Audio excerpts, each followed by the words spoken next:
Please remain standing as Monty Self of Motor Racing Outreach offers today's invocation. Father, your scriptures teach us that your love never fails. Lord, that your mercies are new each day and never cease, and your faithfulness to us is steadfast. Father, we're reminded here of the beautiful sunshine of your goodness. Lord, the beautiful surroundings of that you are our great creator.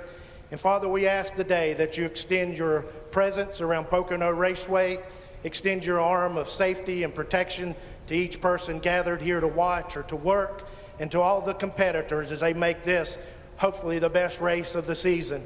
Father, we pray especially for our armed forces serving around the world that protect our freedoms to do what we're doing here today.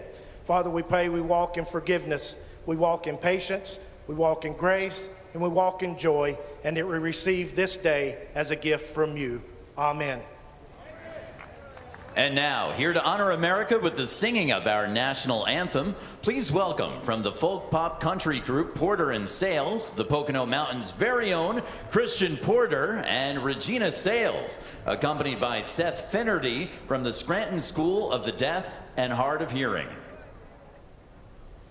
Oh, say, can you see by the dawn's early light what so proudly we hailed at the twilight's last gleaming, whose broad stripes and bright stars through the perilous fight o'er the ramparts we watched were so gallantly streaming, and the rockets' red glare, the bombs bursting in air, gave proof through the night that our flag was still there.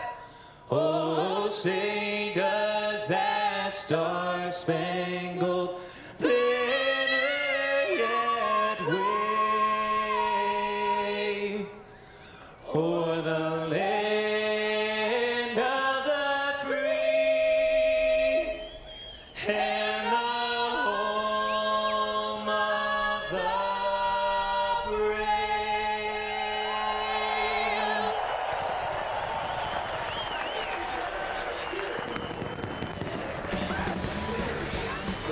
It is a perfect day in the Pocono Mountains, and that means we are looking forward to 400 miles at Pocono.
was a beautiful day.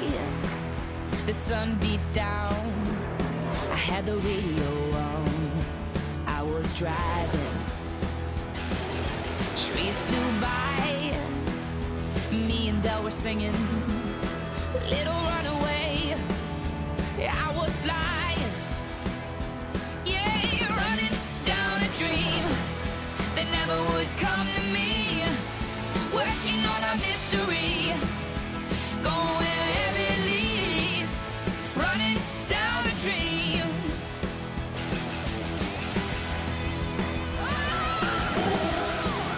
Whoa, whoa.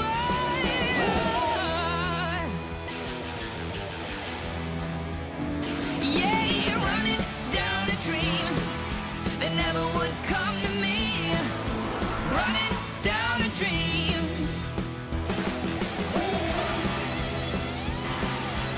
Oh, yeah, running down a dream.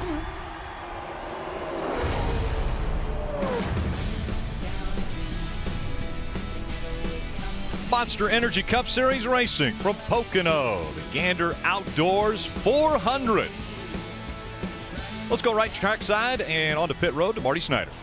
Well, Rick, you heard Jeff say it a moment ago, the talk of the garage area yesterday in all the practice sessions, Kevin Harvick, they had to go through inspections several times. I asked Rodney Childers, do you think he dialed any speed out of this 4-car? He said, no way, we'll be just as fast today. And as Harvick told me, oh, they poked the bear. It's going to be fun to watch this Harvick come from 29th today, Dave. And yes, Kyle Busch was one of those cars that failed post-qualifying inspection, but he leads Kevin Harvick and the other fast cars. Today, maybe he'll not be the Candyman, but the Pied Piper, Kelly. Martin Truex Jr. is the most recent winner here at Pocono and has the best starting position of the big three, but they didn't love the handling of their car. They're going to have to make adjustments during the race. All right, it's time to get the engines fired here at the Tricky Triangle. Let's go trackside for the command. And now, ladies and gentlemen, it's time for the most famous words in motorsports. Here to give the command, please welcome our Grand Marshals, Chairman of Gander Outdoors, Camping World, and Overton's, Marcus Lemonis, joined by Gander Outdoors special guest, Captain Michael McKenzie of the Upper Darby Firefighters, Local 2493. America, get on your feet! Get on your feet! Let's celebrate our flag, our freedom, and our country! Gentlemen, start your engines! Heavy crank when you're ready. Fired up and you're ready. Marcus Lemonis never disappoints. A great command. The engines are fired up. 160 laps from Pocono coming up.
NASCAR on NBCSN is brought to you by Gander Outdoors. Warehouse pricing on everything outdoors, including RVs.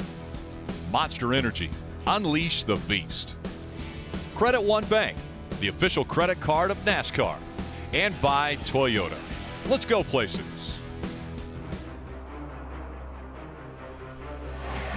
Look out, guys, look out, guys, look out, guys.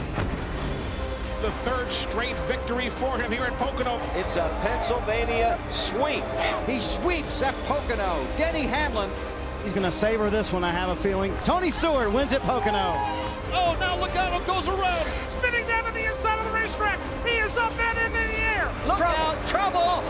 Pocono goes to Dale Earnhardt Jr. The wait is over for Martin Truex Jr. It's out, it's out. Kurt Busch will win at the Pocono Raceway. Chris Buescher is your winner. Will score his first career win. Finally, Pocono.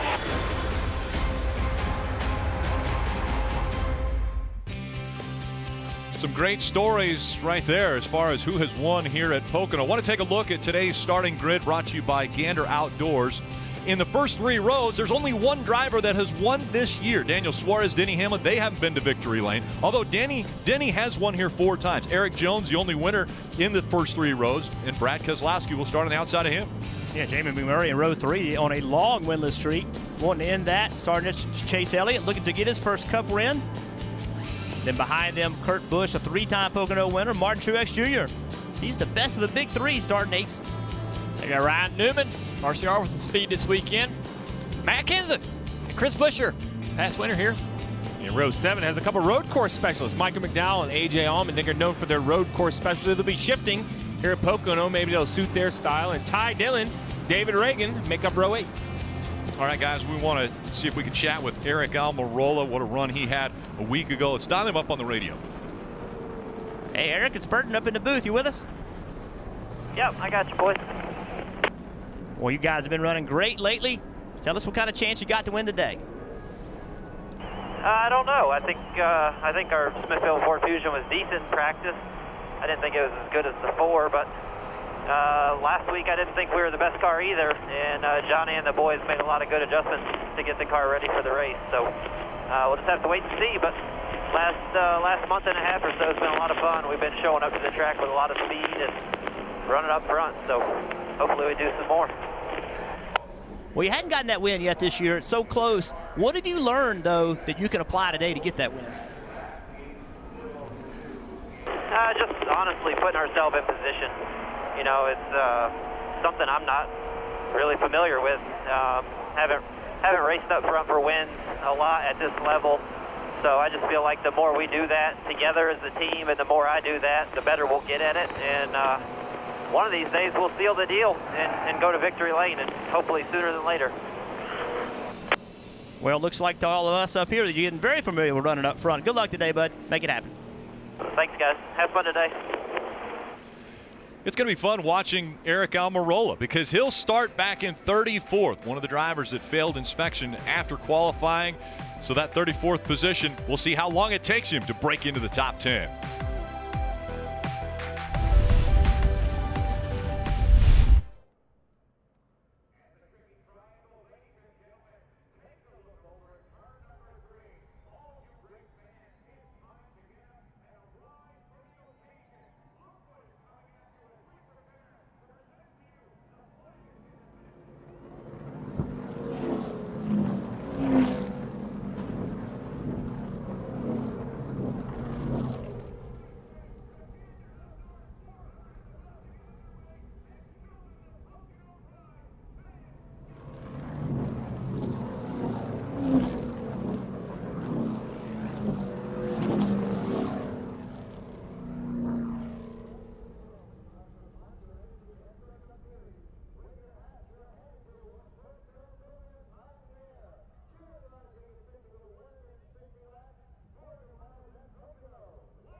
all three of us have great teams. It's pretty amazing to be a part of this group. A tremendous battle for the lead rages on. Inside, still there. It doesn't take much, just that bobble. Good run right there. Way better. Go get him here. He's going high. Harvick around the outside for the lead. Hell yeah, boys. How about that? That's it, buddy. You get him, man. You close enough. Truex dives low into the inside of Harvick. Hell yeah, boys. That's awesome. Do what you got to do to win. Shoves Kyle Busch up out of the racing group. I was holding his ass up in case you weren't watching. The big three have accounted for 15 wins out of the 20 races already in the Monster Energy Cup Series. And can they continue that dominance here at Pocono? We're going to ride along with a few different drivers around this 2.5-mile track. Take us through them, guys. We got 42, Kyle Larson, sponsored by Credit One. He's got the 360 cam, the bumper cam, the driver cam, and the roof cam. And then we got Kevin Harvick, number 4, right there. Gander Outdoors, he's also got the bumper cam, the 360 cam, the roof cam you see here, and the driver cam. He's already passing people. We also lucky enough to be riding along with Jeffrey Earnhardt, the IK9 camera. Look at this, he's got the helmet cam for us. AJ Allmendinger, the Kroger cam on the roof. He's going to be fun to watch today. Look at this shot, we'll get a chance to see him shifting. And then the pole sitter, Daniel Suarez, the Toyota cam. And gentlemen, he's got the best view of all out front. We get to watch him shift, work those pedals today. So while we're not watching the shifting that we know is going to take place, that actually will play into the strategy. Because if guys shift, it changes maybe fuel mileage and things. Steve, kind of walk us through the strategy of what we may see today here at Pocono. Let's look at how this race is broken down here at Pocono.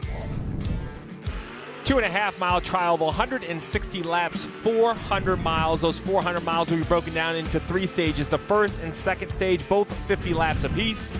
The final stage, 60 laps. The fuel window, 35 to 37 laps. That's important to keep in mind, Rick. This is the type of track where you should be able to pit and not lose a lap if you're close enough to the leader. So we're going to see some crazy strategies today. Let's go down to Marty.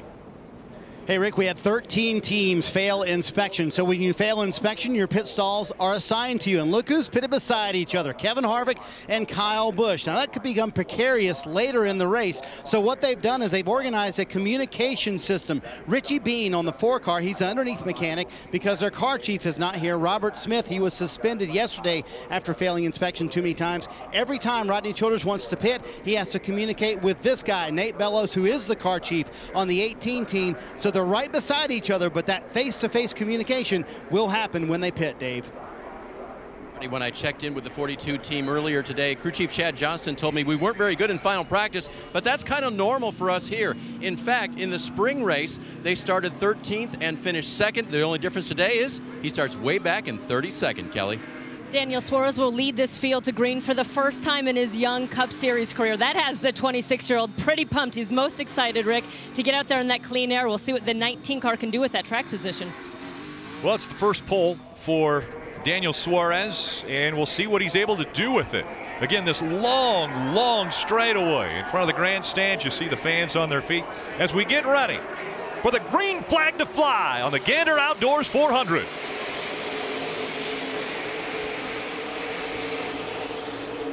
Keselowski with a great start from that outside, laid back, got a big run, is able to push Suarez to the lead. 3 wide already as they go into 1.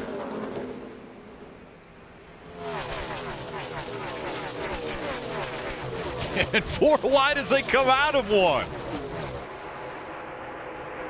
You got all those fast cars that had to go to the back, working their way to the front. A lot of traffic back there. Guys are weaving in and out of slower cars, trying to get position for that tunnel turn.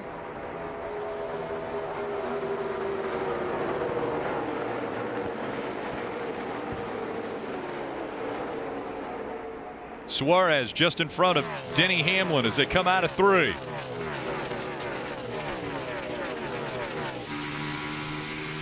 Everyone wondering, where was Harvick going to make up ground? How long would it take him to move up to the front?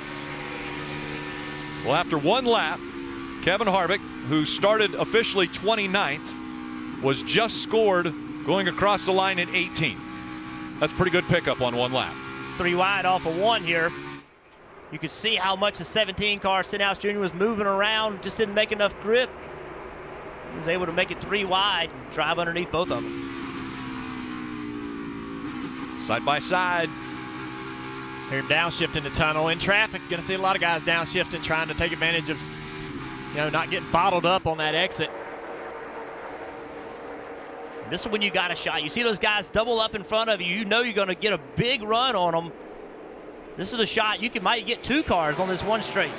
So aggressive early when these guys want to get as many positions as they can quickly so they don't lose sight of that leader. And Steve, as you mentioned, the delta from the leader to when they could still come to pit road and not lose a lap. Yeah, Rick, we're going to talk about that all day. Basically, if you want to come to pit road, change 4 tires and not lose a lap, you need to be, say, 10 or 12 seconds behind the leader. But Kevin Harvick right here trying to make this 3 wide. He wants to be closer than that. Yeah, Kyle Busch has now got to the outside of him. Chris Buescher had his hands full through that corner through turn 1 and 2. Well, it's not going to be any easier being on the outside going through the tunnel here. That's a terrible feeling coming out of turn 2 on the outside, knowing you got guys training you on the inside going into the tunnel. You got to try to race down in the tunnel, not lose as many spots as you can here.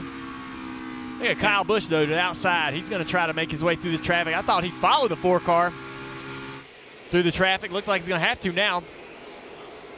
And Junior, a fun battle as Kyle Busch and Kevin Harvick try to make their way up through the field. I asked Rodney Childers when they would be in the top 10 as Harvick passes 2 cars right there. He said by lap 15. I think it might be sooner for Kevin Harvick, who officially has gained 14 spots to this point. And I asked him before the race, I said, did they poke the bear? He said, oh, the bear has been poked. Kevin Harvick very determined to get to the front of the day today.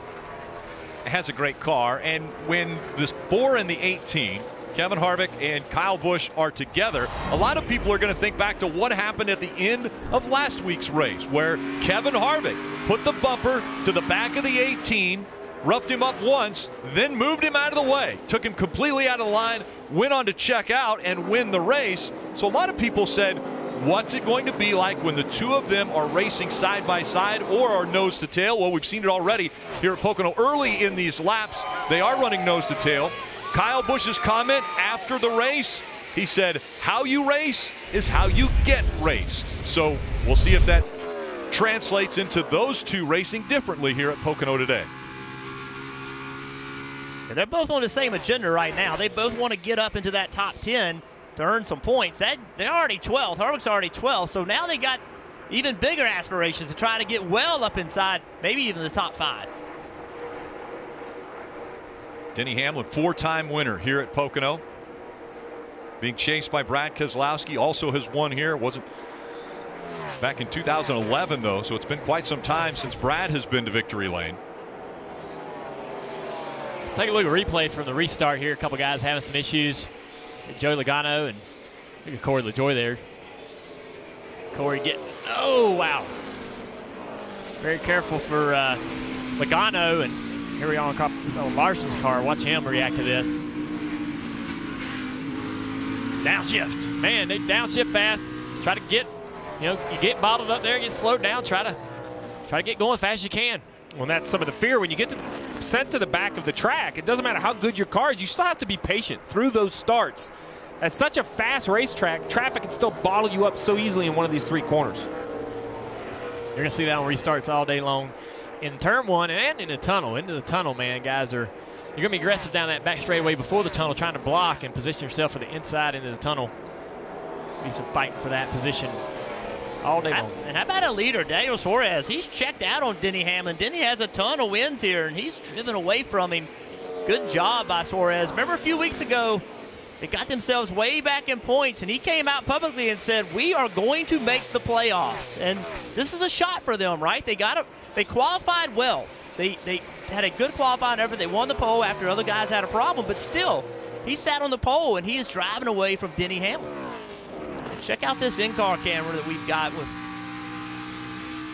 Daniel. There's short shoot going into turn 3. So watch his right foot.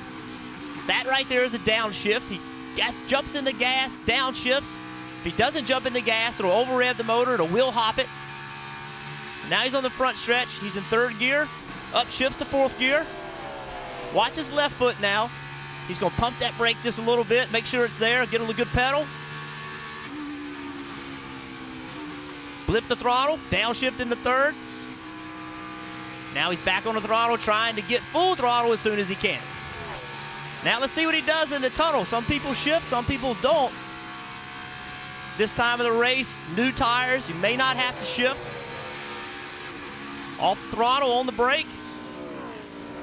You see, he never blipped the throttle. He never went and put RPMs in it. That tells you he's not shifting in the tunnel, Kelly. Yeah, and as I rode around on the truck pre-race with Daniel Suarez, he told me he really likes this track, and it's because of the shifting. That's one of the aspects he likes. He says we just do so much differently here at Pocono. The three corners are obviously all different from one another. He said for him, his keys are turns 1 and 3. He's willing to kind of give up the handling on turn 2. Now remember, Daniel promised his team was going to make the playoffs. They're 94 points below the cut line that was entering this race. Wayne asked his crew chief, Scott Graves, what it was like to hear Daniel say that. He liked it. He said, look, it shows that he has the confidence in this team, and he knows that we have the ability to go out there and gain points, close that gap, maybe get a win to get them into the playoffs. And as Burton said, he made the statement, I'm going to be in the playoffs. That's bold talk, because prior to this race this year, he'd only led 6 laps. Already out front for 8 laps, Daniel Suarez leads at Pocono.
Absolutely picturesque day for the NASCAR Monster Energy Cup Series Gander Outdoors 400 from Pocono Raceway. All right, fans, you want t-shirts, twill jackets, hats, die-cast, they're all available at the NASCAR shop. Just go to NASCAR.com/shop. You can get all your favorite driver's gear. John Deere brings you this moment where drivers were 3 wide, and the one in the middle is the 4 of Kevin Harvick. David Reagan on the outside, Chris Buescher on the inside. 3 wide for Harvick as he has moved already up into the top 10. He's running 9th after starting way back in 29th. Yeah, look who he's catching. Martin Truex Jr. We thought that Martin Truex Jr. started 8th, and he's running 8th. He really hasn't gone anywhere. I talked to Cole Pearn yesterday, and Cole said they were not very good in practice. He was not happy at all with the car. Of course, a lot of them tell us that, and they go win the race. Yeah. Well, and as we're looking at the 4 here, closing the gap now on the 78 and the 41, the only car that's in the top 10 right now that didn't start there is the 4 of Kevin Harvick, and he started 29th. But Kevin Harvick made a comment with Marty Snyder in Countdown to Green. He said, we kind of have a chip, a little something to prove, which they did at Phoenix, where he got out of the car and tapped the back windshield because it's like, hey, the back windshield's fine, and we still went out and won this race. It looks as though he's going to say, all right, yeah, we might not have passed inspection the first time, second time, but we're going to go out there and whip everybody's tail in because that's how good they've been this weekend. And Rick, I can tell you, talking to him pre-race, he is very determined to prove a point here this afternoon. And how about plus 20 on the spots for Kevin Harvick, trying to get that 78 for one more position. And they're within that window. We talk about the delta here at Pocono. You cannot be further behind the leader than about 11, maybe even 14 seconds for some of the better pit crews on pit road to come down pit road and change tires. And that window really opens in the next lap or so. So, Steve, you're going to be busy on top of that pit box, figuring out when to come to pit road. But with a car this fast like Kevin Harvick's, you may leave it out there for a little while. Yeah, I mean, you could definitely stay on the racetrack. I'd be the opposite. I'd be the first car to pit road and try to tell the leaders, hey, just because I'm the fastest car, I'm also going to call a very aggressive strategy. I think that'll be setting the bar on pit road, knowing that you can try to get track position. But, Marty, you mentioned this delta. What does it mean? What is the description? It's very simple. If you're maybe 10 or 15 seconds between the green, the lead car, and the red, the car that's going to pit, we'll call that Kevin Harvick in 10th place. He's going to peel off, come to pit road, stop, get 4 tires. As long as he doesn't do anything silly like speed or the pit crew has a mistake, the goal would be that he can come back on the racetrack in front of the lead car. Now, he might be the last car in the lead lap, Junior, but he's still on the lead lap. That's the whole idea. You don't lose a lap, you've got your pit work done, and you're good to go for a whole nother fuel run.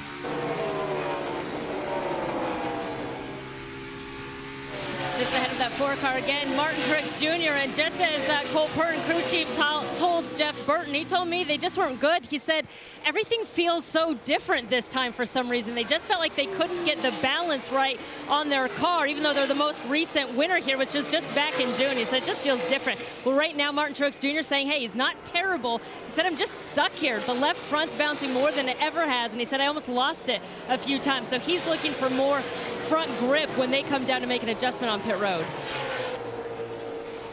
Dave, what's going on with the 42? He's making his way to the front as well, Rick. He's passed 10 cars now, has Kyle Larson, and usually he's good on the weekend because he's done some play racing during the week, or you could say clay racing. He runs his sprint car very often, but this was a quiet week. And guess what? He still came away with the trophy. He won the Chris Economaki Newsmaker of the Year for 2017. So even when the guy doesn't run his sprint car, he comes home with the hardware. How about that? He's been very impressive. Almost impressive as you being in Iowa yesterday and being here with us today. That's pretty impressive, Dave. Thank you. Suarez still out front, has a half a second lead now over Denny Hamlin. You mentioned Kyle Larson and the run he's having, currently in the 17th position. Just in front of him, a guy who started a little further back, Jimmy Johnson, making his 600th start, has been on the move, going the right direction, currently running in the 16th position. There's Jimmy, and he falls outside of that delta number that we were talking about, the 10 to 15 seconds behind the leader. He's currently 18 seconds behind Daniel Suarez. Battle for the leads tightening up here with Denny Hamlin as they start to work lap traffic. These guys are going to battle Suarez a little harder maybe to stay on the lead lap, but they'll give to the second or third place car a little easier. And you see Denny Hamlin right behind Daniel Suarez here, and even behind Denny Hamlin is Brad Keselowski, who's stayed within a second and a half of the leader. So we'll see if Denny can put up a fight here and make this a little more interesting here as they start to catch more lap traffic. Yeah, Junior, now that there's laps on the tires, now let's follow and ride along with Daniel Suarez to see if he's shifting. I heard him shift that time in the tunnel. Early in the race, he wasn't shifting. He's lost grip and slowed down in the corner, so now he's downshifted as Harvick makes a move. Harvick's going to pass the 78 of Martin Truex Jr. So now Harvick is up to the 8th position. All right, let's listen in to Martin Truex Jr.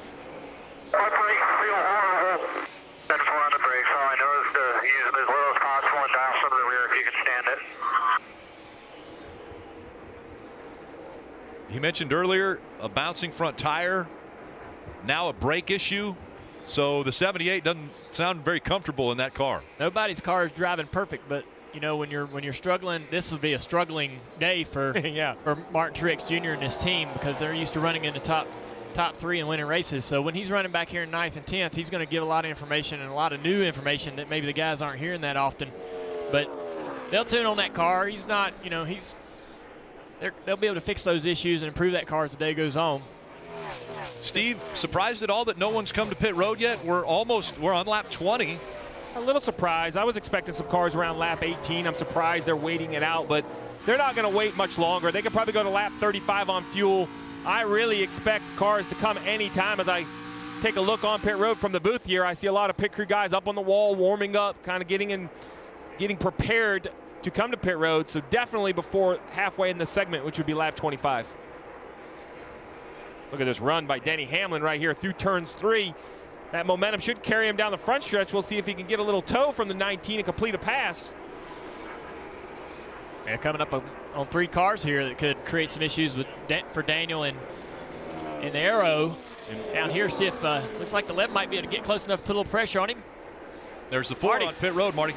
Steve and Rodney Childers thinking just alike. Kevin Harvick, the first one to pit road. They really felt like the 78 kind of slowed him up a little bit. He also said he could use a little more rear grip, but that was early in the run. Didn't have much complaints about it later in the run. 4 fresh Goodyear tires, Sunoco fuel. They'll be fine to make it to the end of the stage here for Kevin Harvick. I love this call, guys. I love it. We've been fast all weekend, fast in practice, fast in qualifying, passing everybody on the racetrack, and now we're going to be the first car to pit road. So the aggression's not going to be just on the racetrack, but be on pit road as well. As you see the 11, did he touch the grass there? I mean, he did, a little bit of grass there. It's paved down there. Might as well use it. I love it. I don't know. Paved is the general credit. You see, that's Kevin Harvick just entered the screen in front of the leaders. So that's what we were talking about. See, he was close enough to the leaders. He was able to pit for service, 4 tires, and he's basically a half a straightaway in front of the 19 of Daniel Suarez, still safely on the lead lap. And because of that, I think we're going to see more action on pit road. Marty. Alex Bowman coming down pit road. It's going to be right side tires only, the call from Greg Ives, and they were very close to that back end of the Delta window, Kelly. And you'll see the 14 of Clint Boyer also there on pit road to get his service. He says he likes this track. He's had some good runs. Just hasn't been able to close one out. This is another car that was penalized for not passing tech inspection. He's had to work his way forward. 4 tires for the 14. Quite a few more diving onto pit road, including race leader Daniel Suarez, Denny Hamlin, who was running second. And Rick, Denny Hamlin just couldn't quite get that lead from his teammate Daniel Suarez. He said he was tight everywhere, especially coming off turn 3, and that's what he felt like was hurting him the most. Mike Wheeler making the call, 4 Goodyear tires here, and an air pressure adjustment trying to free up his car, Kelly. Well, the 19 of Daniel Suarez, he said that he was losing the nose of his car through the center of turn 3, and he said he was just a little bit too free everywhere else. The team felt like he lost most of his time to the 11 through that tunnel turn. It's going to be 4 fresh Goodyear tires, Sunoco fuel for Daniel Suarez. Suarez with a good stop. I'd say that was about equal. Both pit crews did a good job. Both drivers did a good job. Both out of the same organization. Yeah. Joe Gibbs Racing has definitely set the bar as far as pit crews. Marty. Brad Keselowski hitting pit road right here. He said he's just really struggling with the exit of turns 2 and 3, and that's the biggest problem. So you're going to see that wedge adjustment on the right side. 4 fresh Goodyear tires, Kelly. And for the 9 of Chase Elliott, he said that the car is freed up a bit turn 1 and in turn 3, but he's a little bit tight across that tunnel turn. It looks like it's going to be 4 tires, Dave. Eric Jones reporting his car real tight with the front, real loose in the back. He'll get 4 tires from Goodyear Sunoco fuel in the 20. Jamie McMurray has the lead now as green flag pit stops continuing here at Pocono. Kelly. And now we see the 24 of William Byron in his rookie season. He's making his pit stop look like just a 2-tire stop for the 24. His crew chief had told me that they'd try some strategy to help make up some of that track position. And locking up the tires is the one as the 78 closes the gap on him as he gets onto pit road. Marty. And Rick, that may change their strategy. They were thinking about 2 on Jamie McMurray's car. He said it's tight in 1. That's his biggest problem. They're probably going to go with 4 tires here. Kyle Busch also on pit road. He said his car extremely free exit on all 3 corners. So they're going to try and tighten up that 18 car. Kyle Busch and then McMurray did indeed go with 4 fresh Goodyear tires. Kelly? Well, we heard some of the issues for Martin Truex Jr. in that 78. He said he was doing everything he could with his brakes, but he said the pedal was getting squishy. It was long. He was really struggling with the handling of those brakes. 4 tires for the 78, Dave. 42 of Kyle Larson hits pit road now. He'll take on 4 Goodyear tires, a Phillips Sunoco fuel for a car that didn't feel like it would turn heading into 1 and 3, but in the tunnel turn, it was loose. Jamie McMurray, even though he locked the tires up too fast entering, so he'll have to serve that penalty. Yeah, he probably knew he was going a little bit too quick. Just had to try to get it slowed down, had the front brakes locked up. Look at Eric Almirola make the move on Kurt Busch. Almirola in the 10, Kurt Busch in the 41. Yeah, Rick, those guys off from pit road, you see how much new tires matter. The 10 of Eric Almirola unlapping himself. Now the 42 of Kyle Larson attempted to do the same thing. They just barely lost a lap coming to pit road, but you see instantly, Dale, what those new tires are doing for these cars. Absolutely. Oh, Larson all over the apron in the tunnel, man. That's some treacherous territory to be down on. But his car, you know, showing that grip and that speed. So difficult to win at the Monster Energy Cup Series level. And then when you make a mistake, it compounds the possibilities.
On Wednesday mornings at 9 a.m. Eastern, the Morning Drive, where NBC Sports personalities will join on Sirius XM Radio. This week, Parker Kligerman will join the Morning Drive. Again, tune in NASCAR Radio, Channel 90.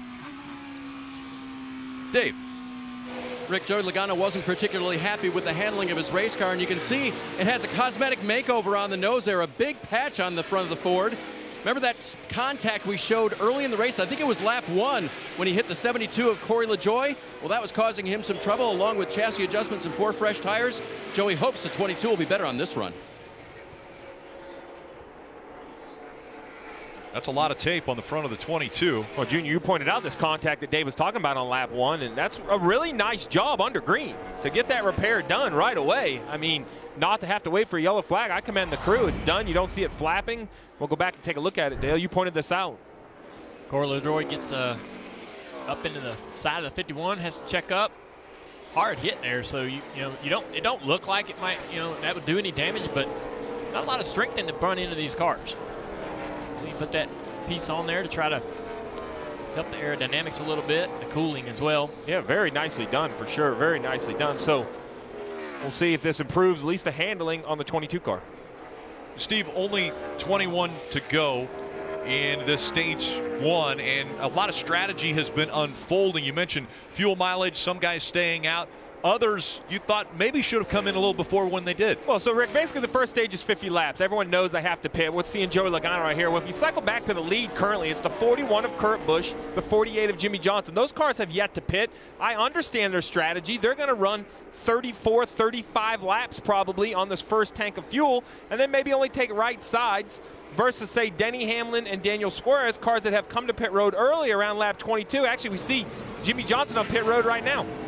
And he's going to follow your lead and take just those 2 right side tires. Jimmy said that he was tight across the center, but just a little bit loose off.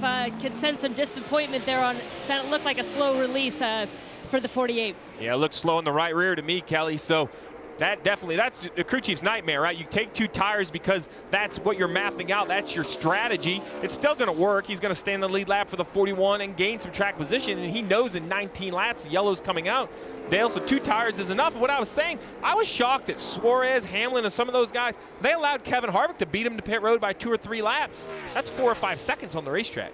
Yeah, well, he had a big enough lead. I guess that wasn't a real concern.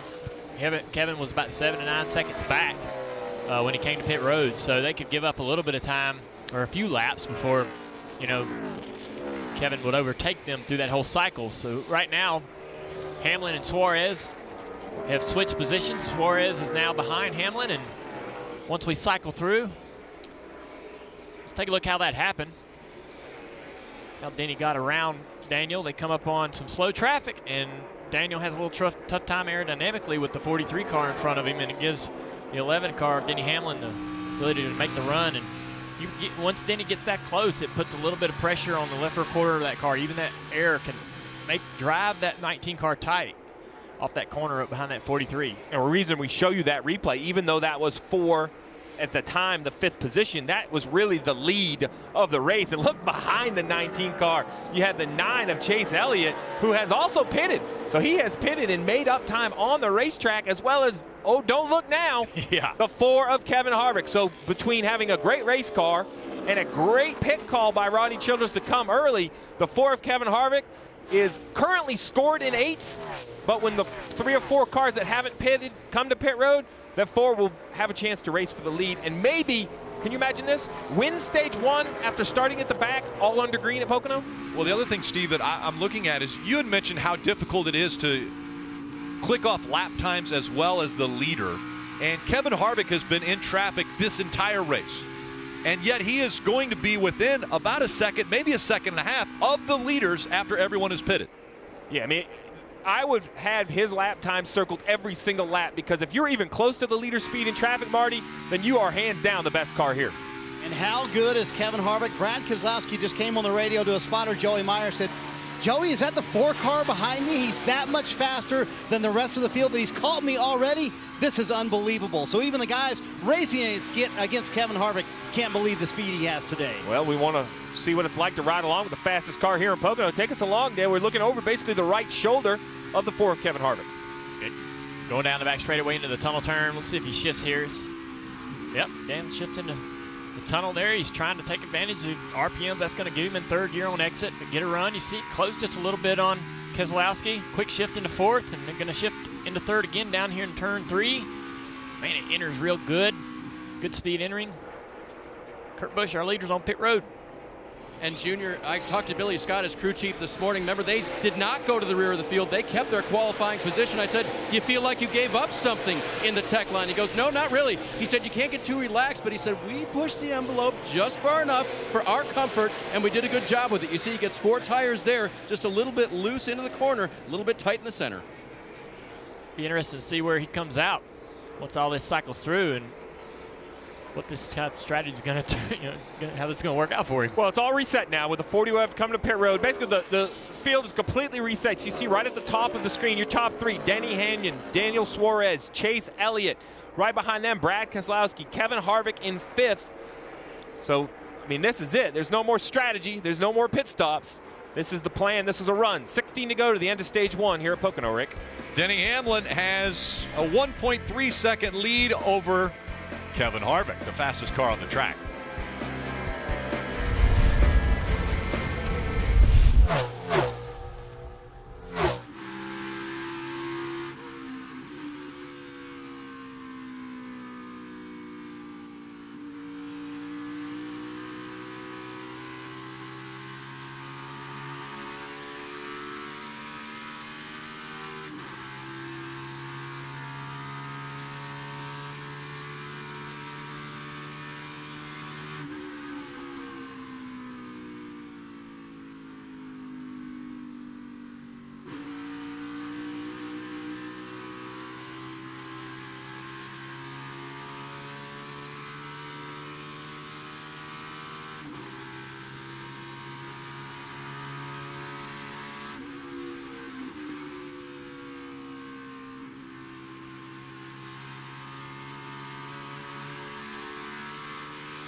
Monster Energy Cup Series racing from Pocono Raceway. And things are heating up front. Want to take a look at today's Toyota driver update. And there are 5 Toyotas that are in this race. And all 5 of them currently are in the top 10. Denny Hamlin out front. Suarez running 3rd. Eric Jones, Kyle Busch, Martin Truex Jr. 6th, 7th, and 8th. As impressive as those Toyotas are, this 9 of Chase Elliott has run Denny Hamlin down. We saw last week he won the first stage of the year for the 9 car at New Hampshire. He was concerned. What did he say after the race? I'm not discounting how hard everybody's working, but I hope it's not a fluke. Junior doesn't look like a fluke to me. He's catching the 11 for the lead here at Pocono. Yeah, I'm surprised. I mean, we've been wondering about the Chevrolets and where the speed was all year and when they would find it, and it's been like a flip of the switch the last couple of weeks for this 9 team. This impressive run to be able to get up there and compete like he's competing. Marty. Meanwhile, Denny Hamlin hoping he can hang on for a few more laps, 11 to go here in stage one. They could use a stage win. As he told me a few weeks ago, our team is, quote, allergic to stage points this year. They only have 2 playoff points on the 11 team. So their main focus, holding on to this lead and trying to get some playoff points, Rick. Might go away right here, though. Here comes Chase Elliott. A great run through turn 1, and now on the inside makes the pass before he gets to the tunnel turn. Denny Hamlin just could not hold the bottom of the racetrack on the exit of 1. And you talked about the Chevrolets, Junior, and how they're coming on. That's the second pass this year for the lead on track that Chase Elliott's made. The first one was last week. And he got his first stage win of the year. Can he get his second? He only has 11 laps to go in this stage. How about the top 4? I mean, the top 4 are all separated by 1.2 seconds. If you'd have told me that Kevin Harvick could be running 4th with a chance to even win. Look, there he is. Yeah. He's 1 second behind Chase Elliott. Kelly. And it was actually dumb luck that Chase Elliott said after the race last week. He hoped it wasn't just dumb luck that they had so much speed. Obviously, they didn't. Alan Gustafson told me it was certainly good for a confidence boost, but on top of that, they had a huge points haul last week. He said that definitely takes a little bit of the pressure off. He said, my mind is certainly not at ease, but they're more comfortable with their position getting into the playoffs. But bottom line, Alan Gustafson and Chaser Elliott certainly want to get to victory lane. And you guys just saw the 9 car go through the tunnel and use the apron. I am so impressed by their ability to do that they even want to do that. Why are they doing that? What's that doing to the balance of the car? But it's so rough through there, and that's such a fast corner. It's incredible that they're getting down on that apron and getting through there. Let's take a replay here. Yeah, check it out. I mean, Chase Elliott, you can see battling lap traffic. He wants to get those cars between he and those guys in second. But watch this as he goes to the bottom in the tunnel turn. He hits the apron. It's a lot of apron. It looked like the left front almost came off the ground. He went through there. It was so rough. I know that we hit it on accident at times, but we've now seen the 42 and the 9 use it. Here's a battle for second, third, and fourth. Daniel Suarez chasing after Denny Hamlin, and then Kevin Harvick riding along with him as we see the back bumper of the 19. When I was in the race car, at this particular point, if I'm Suarez and I see the 4 coming, it wouldn't occur to me that it was really that important to keep him behind me this early in the race. But now that I'm up here in the booth watching it, I'm thinking every time that these guys have Kevin Harvick come up behind them, like they need to hold him behind them as much as they can. I mean, if this car, as fast as it is, gets the lead, this race is over with.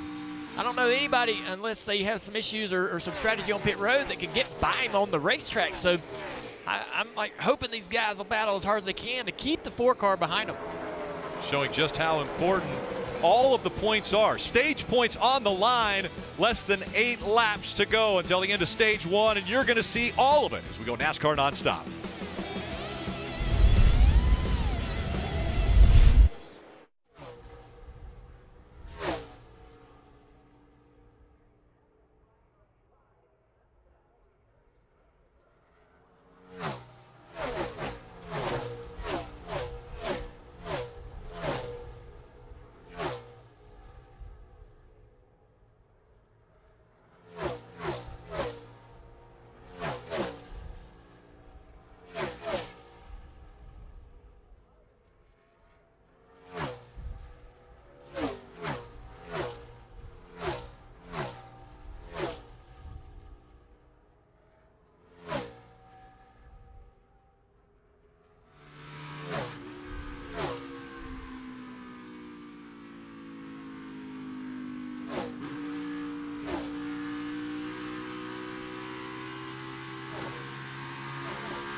5 laps to go in stage 1 for NASCAR Monster Energy Cup Series Gander Outdoors 400 Pocono Raceway. All eyes continue to be on the 4 of Kevin Harvick as he moves through the field. We come to so many beautiful racetracks. Pocono here right in the Pocono Mountains, gorgeous. Well, next week, Watkins Glen. You go to the Glen, one of the more beautiful racetracks you'll ever see. And tickets are still available if you want to go there. Very limited number. They've sold out the last 3 years, expected to sell out again this year, but you can get a ticket, NASCAR.com/tickets. There's just a couple available. Go check it out. All weekend up there, Rick. Yeah. Not just a great cup race, but a whole weekend of great racing up at the Glen. See the intervals between race leader Chase Elliott. Kevin Harvick is 3.8 seconds back from him. How about Eric Jones? Won a few weeks ago, got his first win, and he's going to hit pit road, Steve. Oh, I love this call. He's going to pit now, coming to 3 to go before the end of the stage. Pit, take 4 tires. He's going to give up those points at the end of the stage, but when everyone else pits in 3 laps, he should be the leader of the racetrack, Dave. Nice clean air for the 20 car when he goes back out there. The first run, this car was not to his liking. It was looser than he wanted it to be at the start of the run. It tightened up throughout the run. It got a lot better here, and he passed cars during this run. This will be a 4 tire and fuel change, Kelly.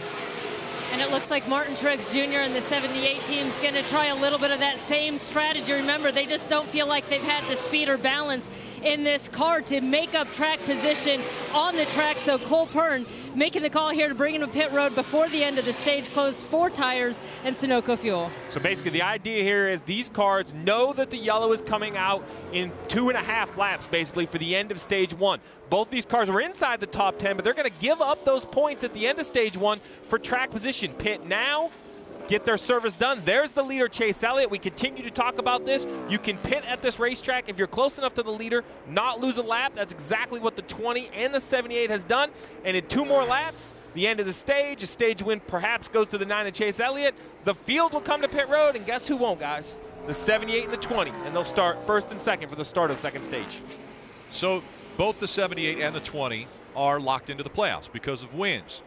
They weren't going to win the stage, which would have enabled them to win 1 playoff point, which would have helped them in the playoffs.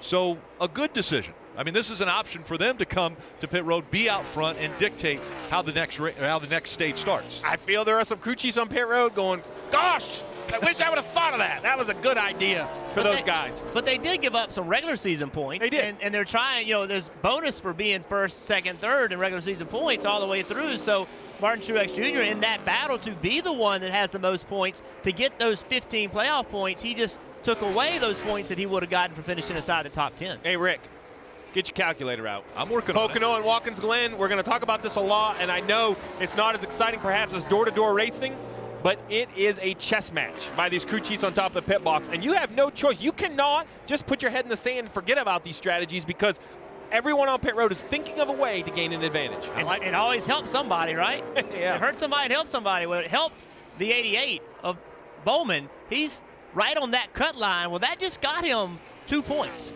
because now it looks like he's going to finish 9th. So that helped him. Chase Elliott, it wasn't a fluke. He gets his second stage win of the season right there. He thought it might have been a fluke a week ago at New Hampshire, but he is showing some strength now as he gets the stage 1 win at Pocono. I think two becomes a streak. What's a streak start? 2 or 3? I would say 2 is a streak. That's a streak to me. Stage 1 winner, Chase Elliott. There's a playoff point. You got to make sure you're in the playoffs. That's the goal of the 9 team as they continue to look stronger here in 2018. Running down a dream that never would come to me. Working on a mystery, going wherever it leads. Running down a dream.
At the track or on the go, passions never turn off. And with Max Iced Coffee, neither will you.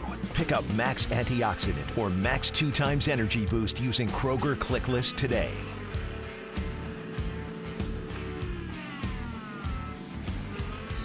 A familiar sight to see the 9 up front at Pocono. Say that because 20 years ago, the 9 went on to victory lane. His 4th of 6 wins in 1988. So remember, 20 years ago, that means that Chase Elliott would have been 2.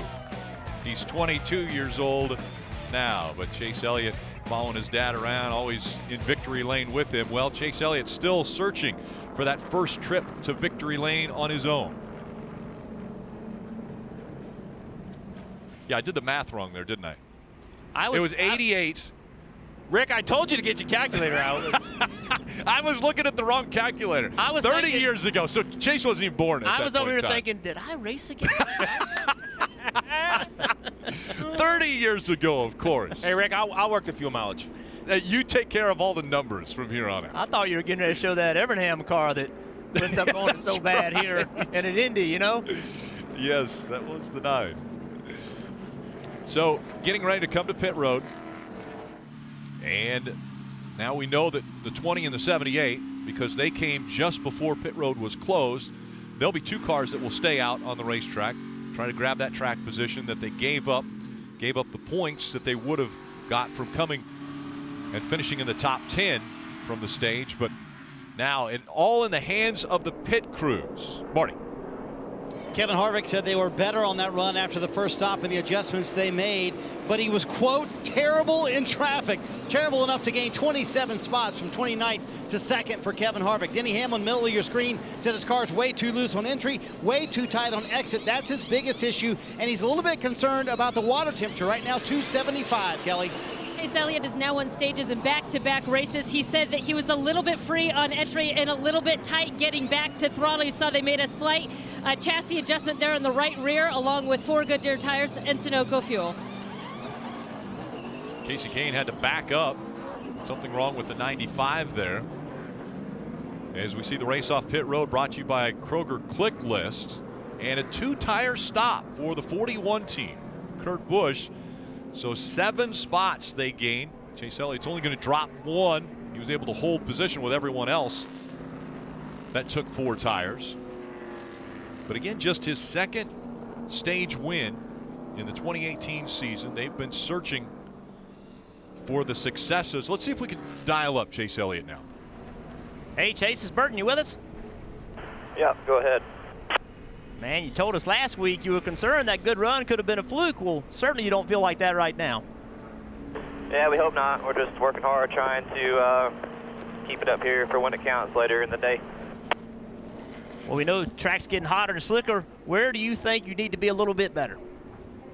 I think turn 3 for me, that seems to always be the critical corner, and not a lot of banking to help you, and obviously leading to a very long straightaway. So I think if we can keep turn 3 good throughout the day, we'll be hopefully just fine. Well, you're doing great, man. Keep it up. Have a good rest of the day. Yep, thanks. Y'all have fun. We're having a lot of fun following Chase Elliott. See how he will do. Restart coming up from Pocono after this.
One stage complete in the NASCAR Monster Energy Cup Series. Gander Outdoors 400 from Pocono Raceway. We talk about the Pocono Mountains and the tunnel turn specifically. And there's a little bit of a waterfall out there as the tunnel goes underneath the racetrack there in turn number 2.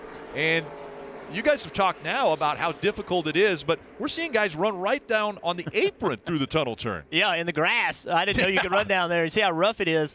And, you know, it's hard enough when you go down there by yourself. You're going so fast as a 9-degree turn is very, very sharp radius. But we're getting ready to go through there too wide on this restart, and then it gets very, very difficult. All right, guys. Dale Jr., Steve, we've seen a lot of strategy already. Is anybody standing out early? Well, I think it's what we expected. There was going to be a variety of guys that come to pit road. But, Dale, you mentioned you really like that move by Eric Jones coming to the end of the stage. Yeah, I saw, you know, he had the speed even before he pitted to be up in that top 5, and he's been there all day long. So I think this is great strategy by his team to give him a shot to win this race. Keep him in that front 2 rows as they get these restarts going further into the race. Him being in that front or second row is going to give him a chance to win.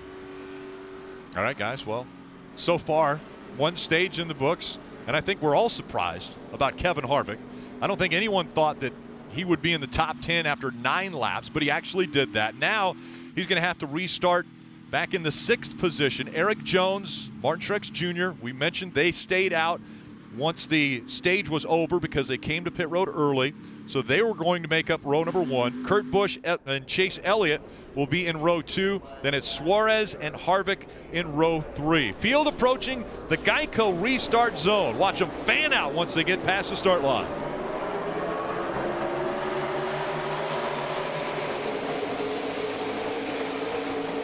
Saw on the first restart, Daniel Suarez got clear as the leader, but Truex and Jones side by side. Jones diving into the corner.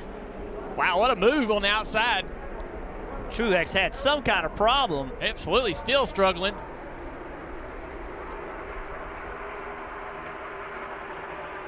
He's going to pull up an outside groove, get a little assistance there from the 88. Do a little recovery.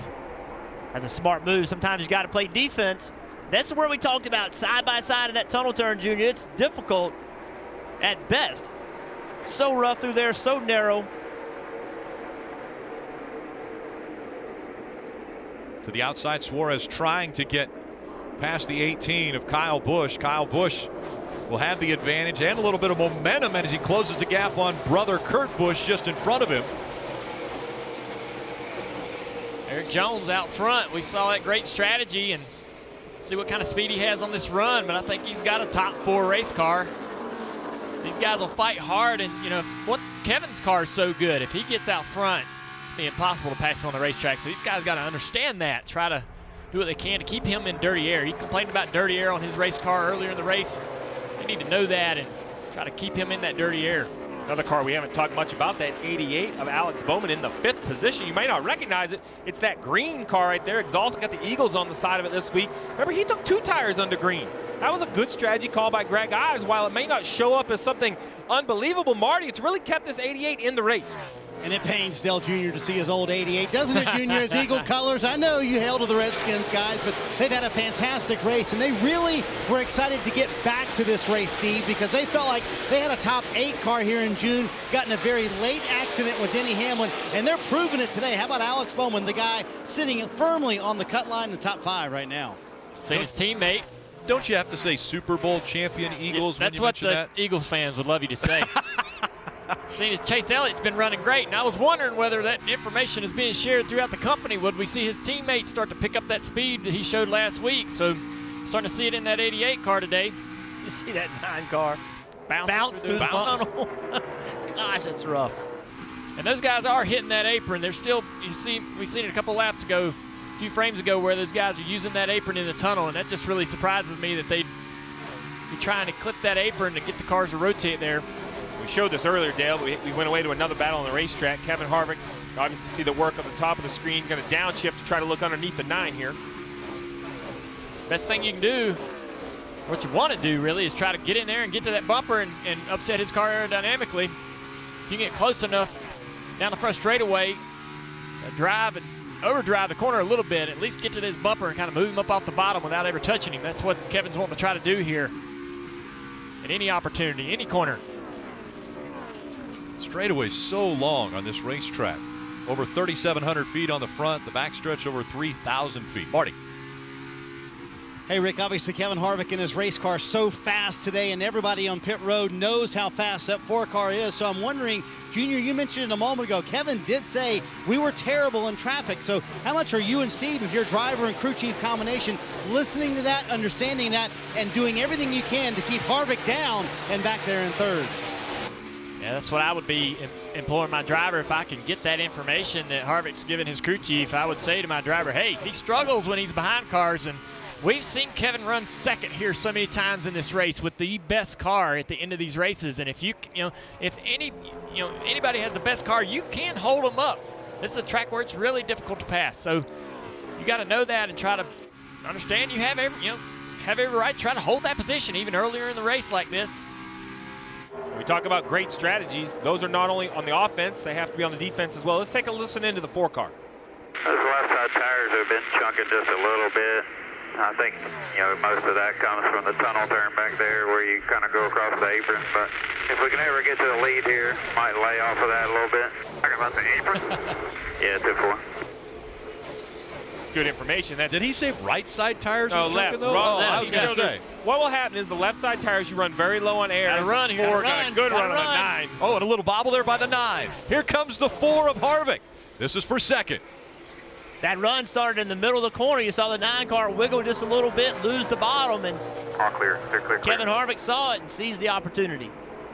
That's gonna be hard to hold him back. I mean, that's how good his car is, and you notice he stayed off the apron there. He did stay off the apron. He gets that information. He goes, hey, I don't chunk my left side tires. I'm going to stay off of it now. He's got a fast enough car. He can miss the apron and still run faster than the rest of the field.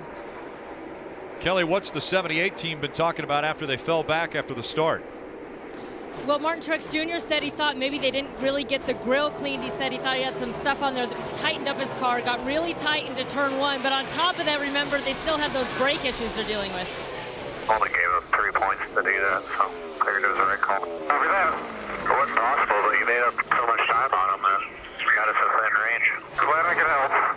It'd been faster if I had brakes. I understand. Sorry, I don't know what to do. And Martin said, hey, we fixed this brake issue. I think we might have a car good enough to win this thing. Kind of hard to fix brakes in the middle of a race, isn't it? Or can you do something? Well, unless it's cooling and perhaps opening those front ducts. That's about the only thing you could do during a race.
New leader in the Gander Outdoors 400, Kevin Harvick. It was a matter of time.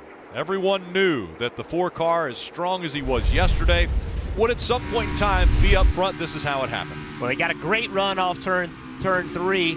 Eric just did not get off 3 well. It allowed Harvick to get a run down the front straightaway and get air packed up on that 20 car. And Eric just could not get the car to the bottom of the racetrack, and Harvick easily made the pass. The pass started in 3. He just did such a good job of getting off the corner. See right there? See Eric had the car just wiggle just a little bit. That's just a little bit of momentum, and here comes Harvick. And Harvick was so smooth exiting 3. And so look what Kevin does. He doesn't try to just turn left. He just tries to get to him and turn left a little bit. Now he moves that air off the 20 car, and now Eric just can't drive the car the way he wants to, can't carry the speed in the corner the way he has the laps before, and Kevin takes advantage of it. Kevin Harvick trying to check off this race as far as a track that he has never won at before. Only 2 tracks still on the schedule, Pocono and Kentucky, that Kevin Harvick is winless at. He's been a runner-up 4 times here at Pocono and trying to change that strategy. He could do it in record fashion because he started 29th. That's the furthest back anyone has ever started, and I'll include Carl Edwards because he did it before back in 2005. Carl Edwards started in 29th position, won that race. Carl Edwards didn't get to the front until lap 106. Harvick was there at lap 65. Dave? Rick, Pocono will make you jump. That's what happened when the 41 said, hit pit road, hit pit road. Nothing going on with the 41 except strategy. Remember, they took only right side tires the last time he was down pit road. Steve, it's just 17 laps into stage 2. Why would you pit here? Well, he took 2 tires, as you mentioned, at the end of that stage and was losing ground. It wasn't really working. He was losing ground to the leader, and he was getting so far away from the leader that he was going to lose a lap by pitting. So at that point, you kind of have to bail as soon as possible. You're going to see right here, it's going to be a tight battle between teammates.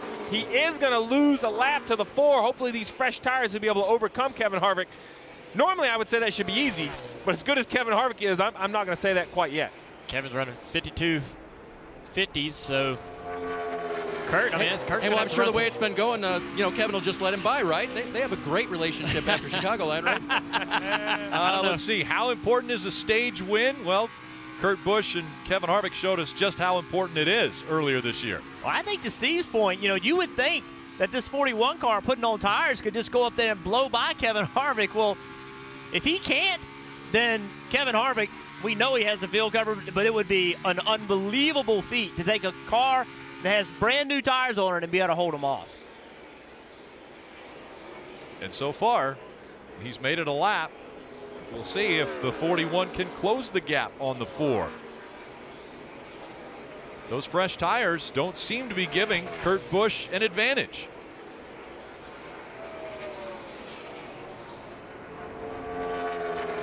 Daniel Suarez led the first 21 laps of this race.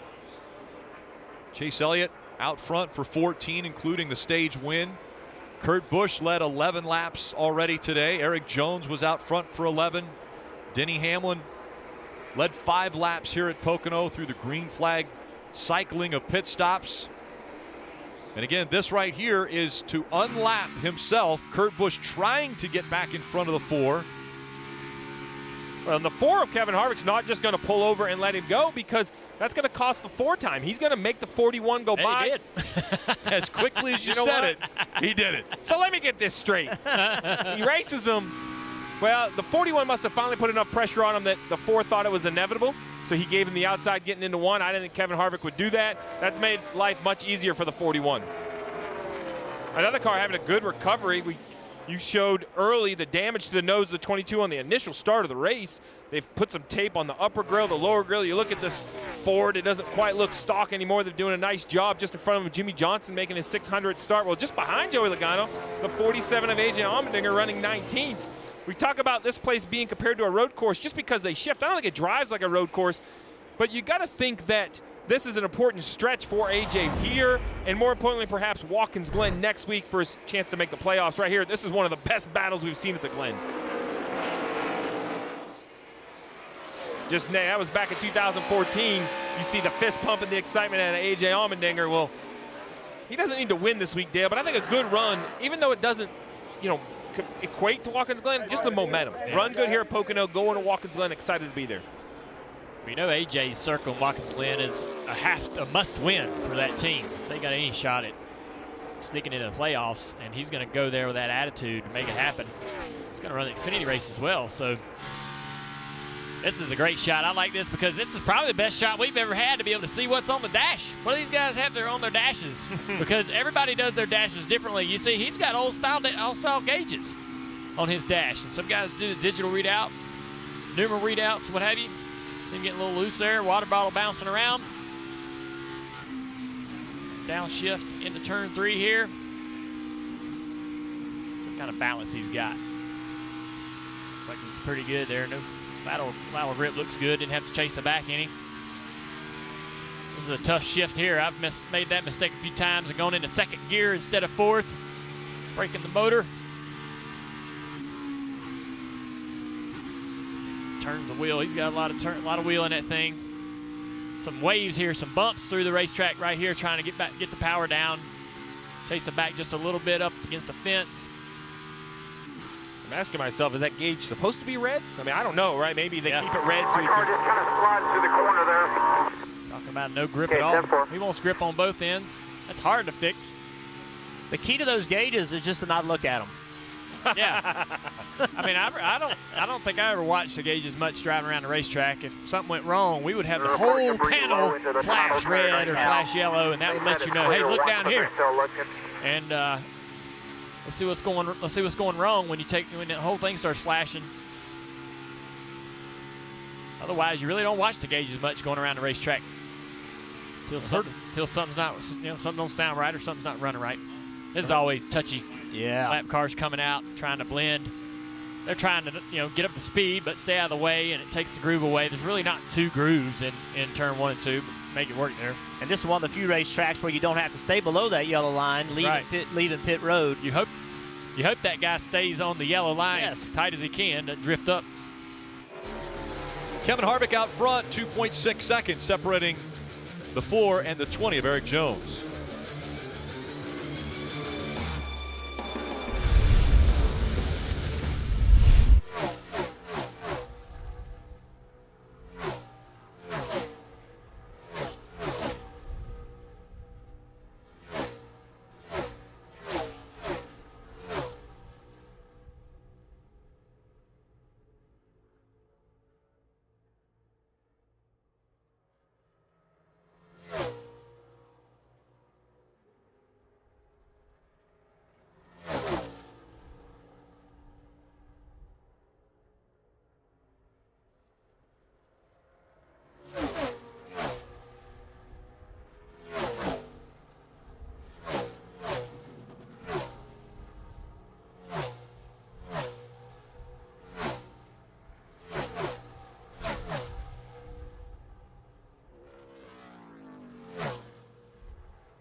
Green flag pit stops back underway here at Pocono. That's the 78 of Martin Truex Jr. He said something flew off the car in front of him at one point, hit him in the nose of the 78. They're going to check that out. Meanwhile, that's the 9 of Chase Elliott, who said the handling of his car was a little bit better that run, although it started to free up just at the very end.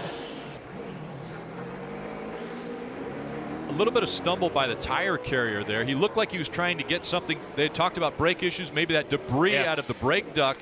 And when Martin was pulling away, it didn't look like he was able to grab anything that might have been in there. I think he did get it out. Taking a look at the car coming off pit road, it looked a little bit cleaner. Martin's had some trash in the brake duct on the right front. Talking about his brakes, so if they can get that out, it should repair that issue. Dave. Pretty good right now for the 20 of Eric Jones on pit road again. Just a slight air pressure adjustment. Right side tires on and lefts as well, Marty. Hey, Dave, maybe you can help Kyle Busch out. He said he needs more strawberries. That's code for what the adjustment he wanted on the race car to Adam Stevens to the back end. Held on much longer on that run, so pretty happy with the 18 the further they ran. Kevin Harvick, our leader, will be coming next time. Dave? Marty, for the first time in a while, they're not working on the front of the 22. That's a good sign. Still adjusting the handling a little bit now that they've got that nose different than it started the race, but fixed. Leader Kevin Harvick hits pit road here. He had nothing to say about the chassis. Very happy with it during that run. The only thing they did say on the radio, Tim Fedewa, his spotter, reminded him of those curbs in turn 2 that Rodney Childers wanted him to take care of and not be mindful of taking care of those tires. Right behind him, Alex Bowman on pit road. He said his car started free, got tighter the longer they ran, and for him, it's going to be 4 fresh Goodyear tires and air pressure adjustment as well. Marty mentioned the curbs right there. If you're ever going to damage a tire, it would be right now on low air. We'll take a look at this 88 coming to pit road. It seems like he had a little trouble locking the tires up. Not the only guy today, but woo! And them rear tires locked up for a while there. But as I was saying, right here, as you see the 88 leave pit road, that low left side air, this would be the time, Dale, that I would ask my driver to say, stay off the curbs or stay off that apron for a little while, because this would be the lap that you would damage them. Absolutely. You could actually separate the shoulder of the tire away from the tread of the tire, beating on that apron with a tire with low air pressure. Create some real issues, big chunks, big problems. Saw him braking on the pit road and locking up the rear brakes. Guys are out there adjusting their brakes as they're racing. And sometimes you put a lot of rear brake in it trying to get the car to turn on entry. And then you come to pit road and forget about that. You forget you've made that adjustment. You lock them rear brakes up. So it's important to get some information from your spotter or your crew chief before you come to pit road to set your brakes back to 0 or so you get to pit road comfortably. Back of that race car, I saw Super Bowl champions right there. Of course, the Philadelphia Eagles on the paint scheme for the 88. Thursday, September 6th, that's football. It's back. It's going to be celebration in Philadelphia. The Eagles raise their Super Bowl banner, the first one before they host the Atlanta Falcons. It's a new NFL regular season that kicks off Thursday, September 6th on NBC. Already started this week talking about when we're going to schedule our drafts for our fantasy teams. Excited? Now, do you take all of the Redskin players, no. or? I mean, no. I don't want. You have to separate your heart in your fantasy. And your fantasy? Yes. I get that. Kyle Larson now trying to get by William Byron in the 24. Got right up to the back bumper, and William Byron moved up. Kyle Larson went right by.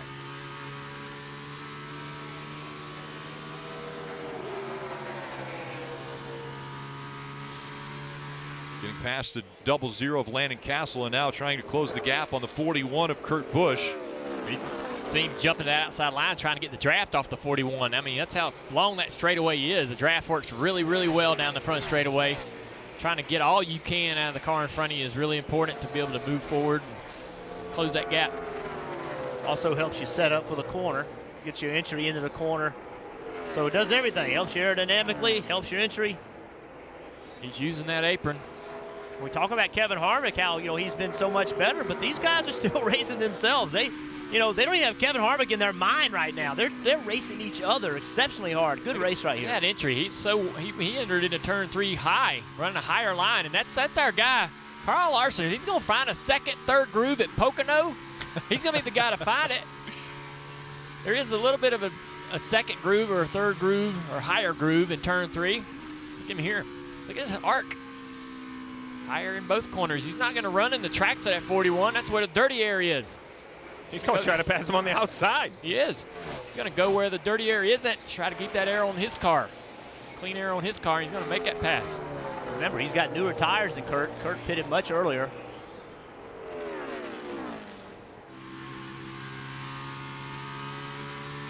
the 42 of Kyle Larson. A lot of complaints about brakes today, and this is why. Look at the brake dust come out of the wheels on those pit stops. This is a great look at the 37 of Chris Buescher. It's 2.5 miles long, but still a lot of brakes used here at Pocono.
Caution at Pocono. Corey LaJoie with an accident off of turn 3. And you're seeing these leaders who had not pitted yet on pit road, including Brad Keselowski, who said his car almost took off too good. Also, Jamie Murray said his biggest problem, tight going into turn 1. That's what he's struggling with, Kelly. Daniel Suarez has led 28 laps. He says the 19 car fires off pretty good, but then it just gets tighter and tighter as they run. They make a chassis adjustment to help them with that, along with 4 Goodyear tires and Sunoco fuel.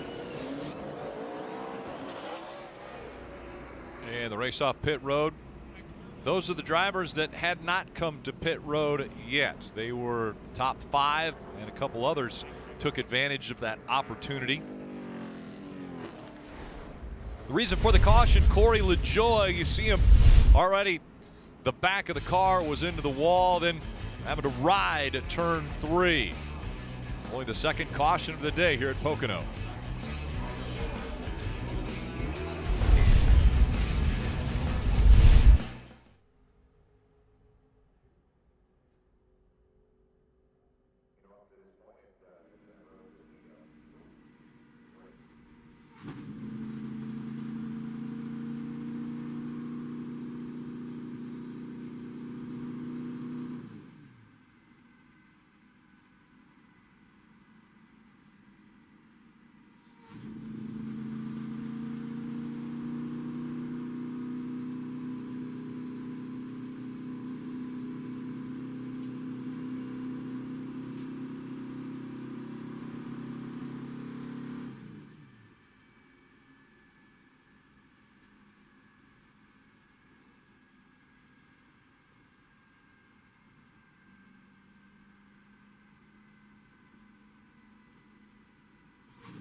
NASCAR on NBCSN is brought to you by Applebee's.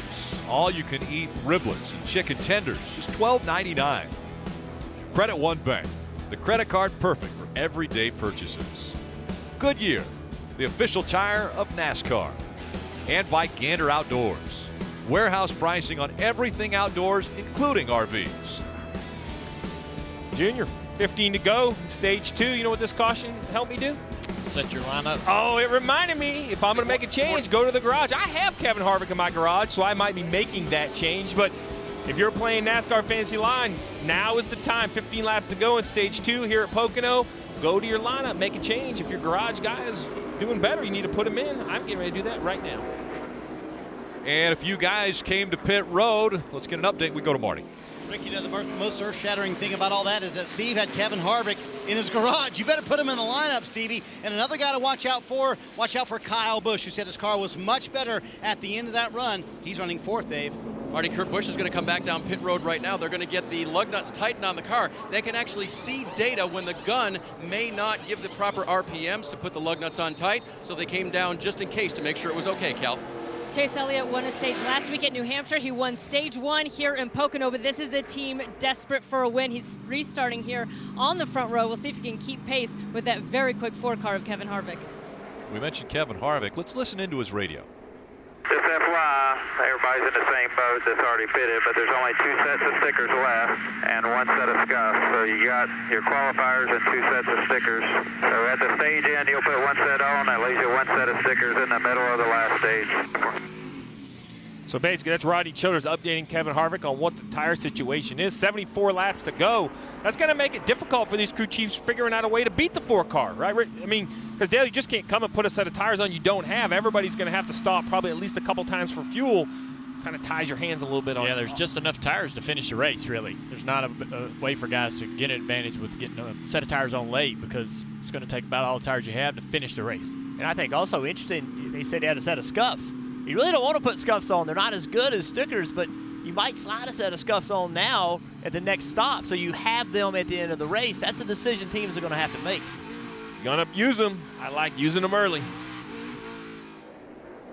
Cleaning the tires off, getting ready for the restart. Again, the guys up front all the way through 15th. They did not come to pit road. They stayed out under this most recent caution. And the field approaching the Geico restart zone. Great start by Harvick here. What a launch. Good little push, though, by Jones. Harvick might want to come down here and block. Look at those guys on the inside. Daniel Suarez. Big run by Chase Elliott inside of the 4 of Kevin Harvick. Can he make it work? It's going to be tough with that 18 on his outside. It's not going to have the momentum down the back straightaway here. Loses second even. So now Kyle Busch has moved up to second. Kevin Harvick, Kyle Busch, Chase Elliott, Eric Jones. The top 4. See Clint Boyer in that 14 car. He's worked himself up to 6. Remember, he had to start in the back also. Denny Hamlin in the 11, currently running 5th. Single file as they go through the tunnel turn.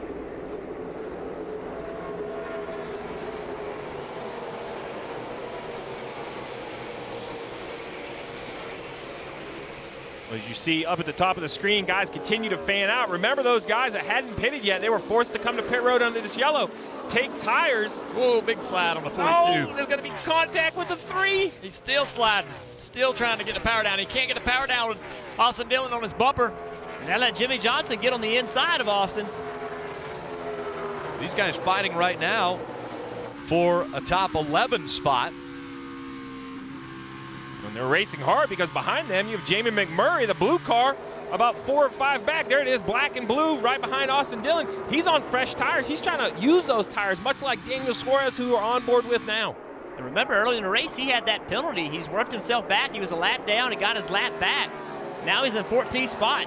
The left side of your screen kind of lays it out. You see Harvick basically all the way back to Austin Dillon in 13th, all pitted in the mid-70s. But right there, McMurray up to 13th, pitted lap 84. That was under yellow. That shows who has the freshest tires.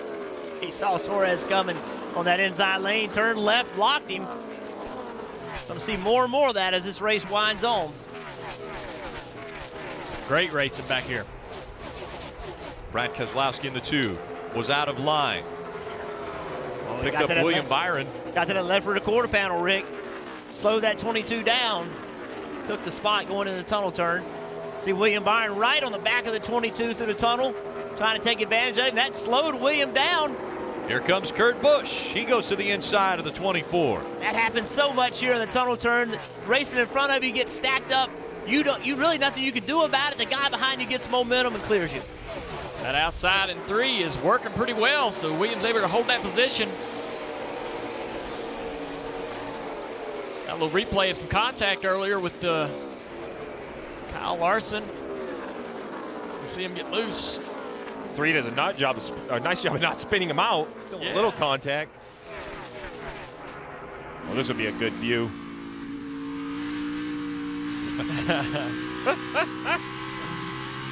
It looks calm, but inside that helmet, man, there's flames and stuff going on.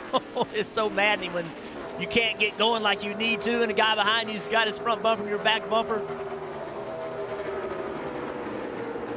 Ryan Blaney just in front of Brad Keselowski. Then it's Austin Dillon. Marty. Hey guys, Kevin Harvick, not a word on the radio, and he said, you know what, the speed we have this weekend for us is really a testament to the guys at Stewart-Haas, because I admit this is not my best place. As you mentioned earlier, Rick, he is 0 for 35 at Pocono, trying to break that streak here today. Kyle Busch right behind him. These two guys started 28th and 29th on the field today. Now they're running 1-2. Kyle saying his car much better on the longer runs here, Kelly. Chase Elliott spotter Eddie DeHaan has been telling him exactly where Kevin Harvick in that 4 car has been running, trying to help Chase out, but they had a great qualifying, a good car. Crew Chief Alan Gustafson thinks that's because shifting suits their engines, Dave.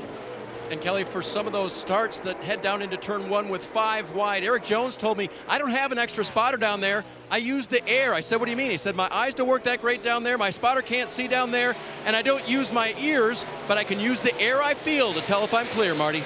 Hey, 4-time Pocono winner Denny Hamlin having a very nice run today. He's complained about a little bit of brake fade in the 11 car, but he said chassis-wise, the car much better so far on this early run. And we got that report from Kelly trying to give Chase Elliott some information about what Kevin Harvick is doing, and that's all great, but he's not driving Kevin Harvick's car. And when you're a driver and your car won't go that fast, they're telling him what he's doing, you just can't do it.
In the Gander Outdoors 400, Kevin Harvick right now with almost a 2-second lead over second place Kyle Busch. There's going to be a lot to talk about after this one. Kevin Harvick starting 29th. Make sure to join us for post-race. Followed by IndyCar from Mid-Ohio. They'll be racing Mid-Ohio. And, of course, speaking about IndyCar, they come here to Pocono, actually Sunday, August 19th. That race is going to be on NBCSN. Will Power, he's been very good here. As a matter of fact, won here last year. Won the Indy 500. Guy has got this place figured out.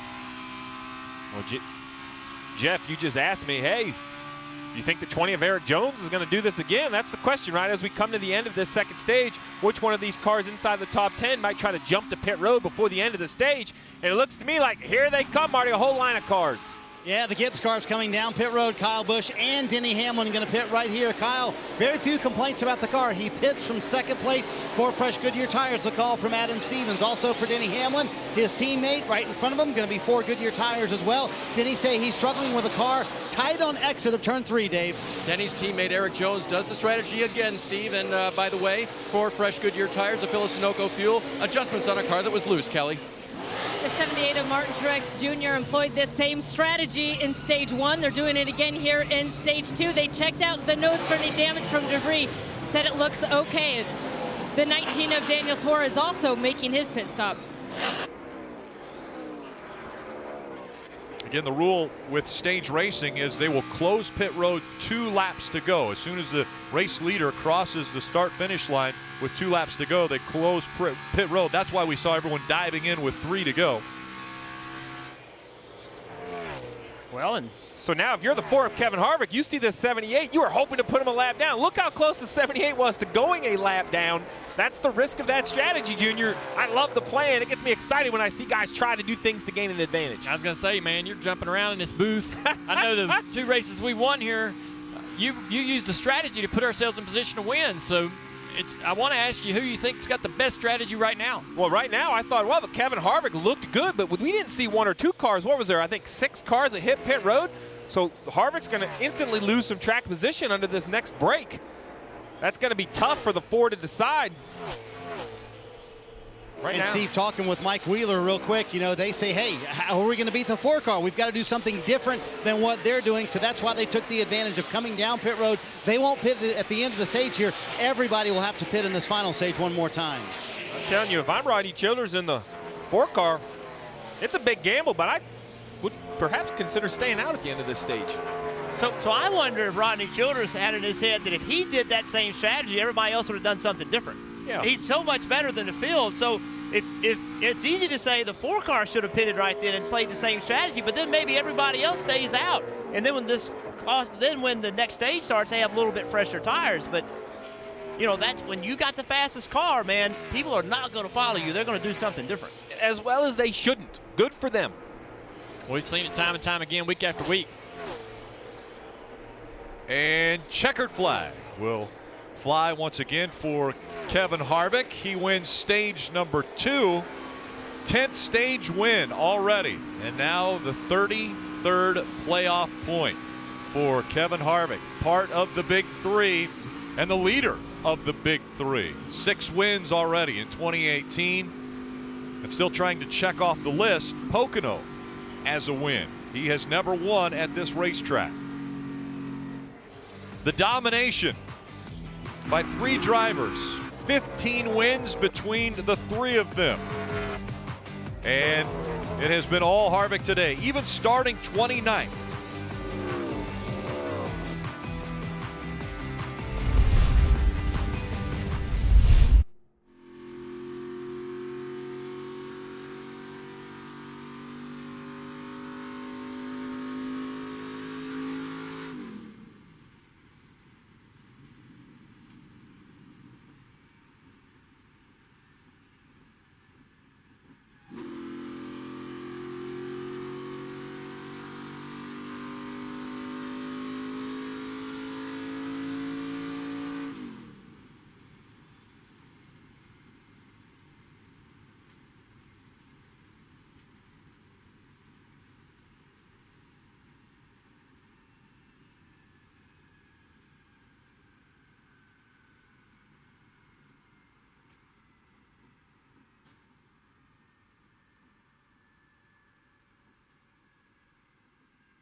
End of stage 2, the leaders pitting here. Kevin Harvick said his car was tight in the center of all 3 corners, but not bad. The only adjustment Rodney Childers is making, that 3-inch piece of tape they just put on the front grille, that's it.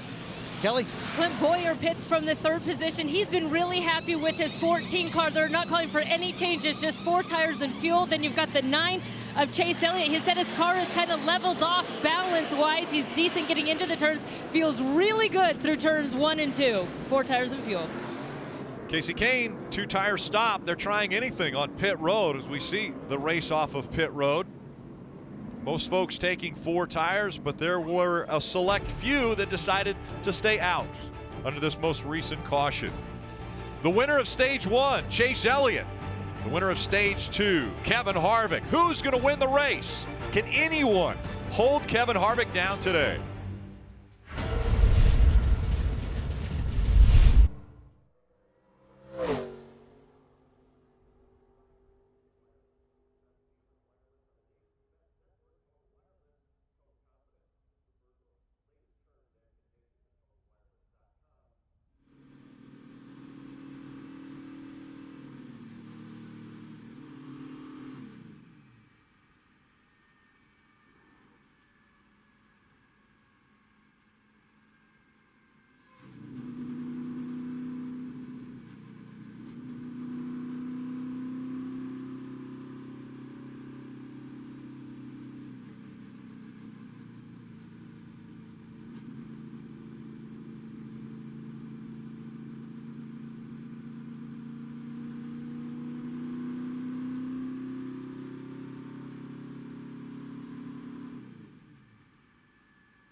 And it's time now for the Toyota Social Spotlight. I want to go to Chris Sabota at the Peacock Pit Box.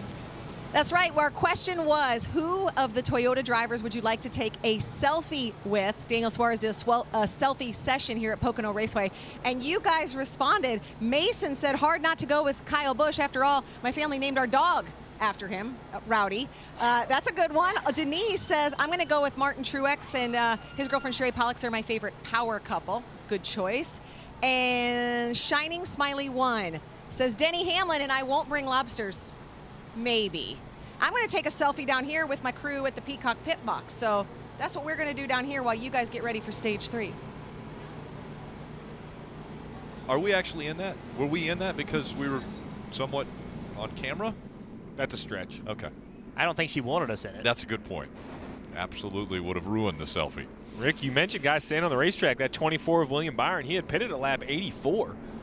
And Darian Grubb, you know, sometimes you have to try to make a little luck. He stayed on the racetrack. He figures he can make it on one more stop, Dale, so he stays on the racetrack. All right, so what's his strategy going forward? When do you think he comes to pit road? So he's going to have to stretch it, because from lap 84 to where we're at in the race right now, he's going to run probably 35 with these yellows. Try to almost maybe get 40 laps out of this last run right here. So pit around lap 124, lap 125. That's right in the window of 35 to go, which they know they can make on green.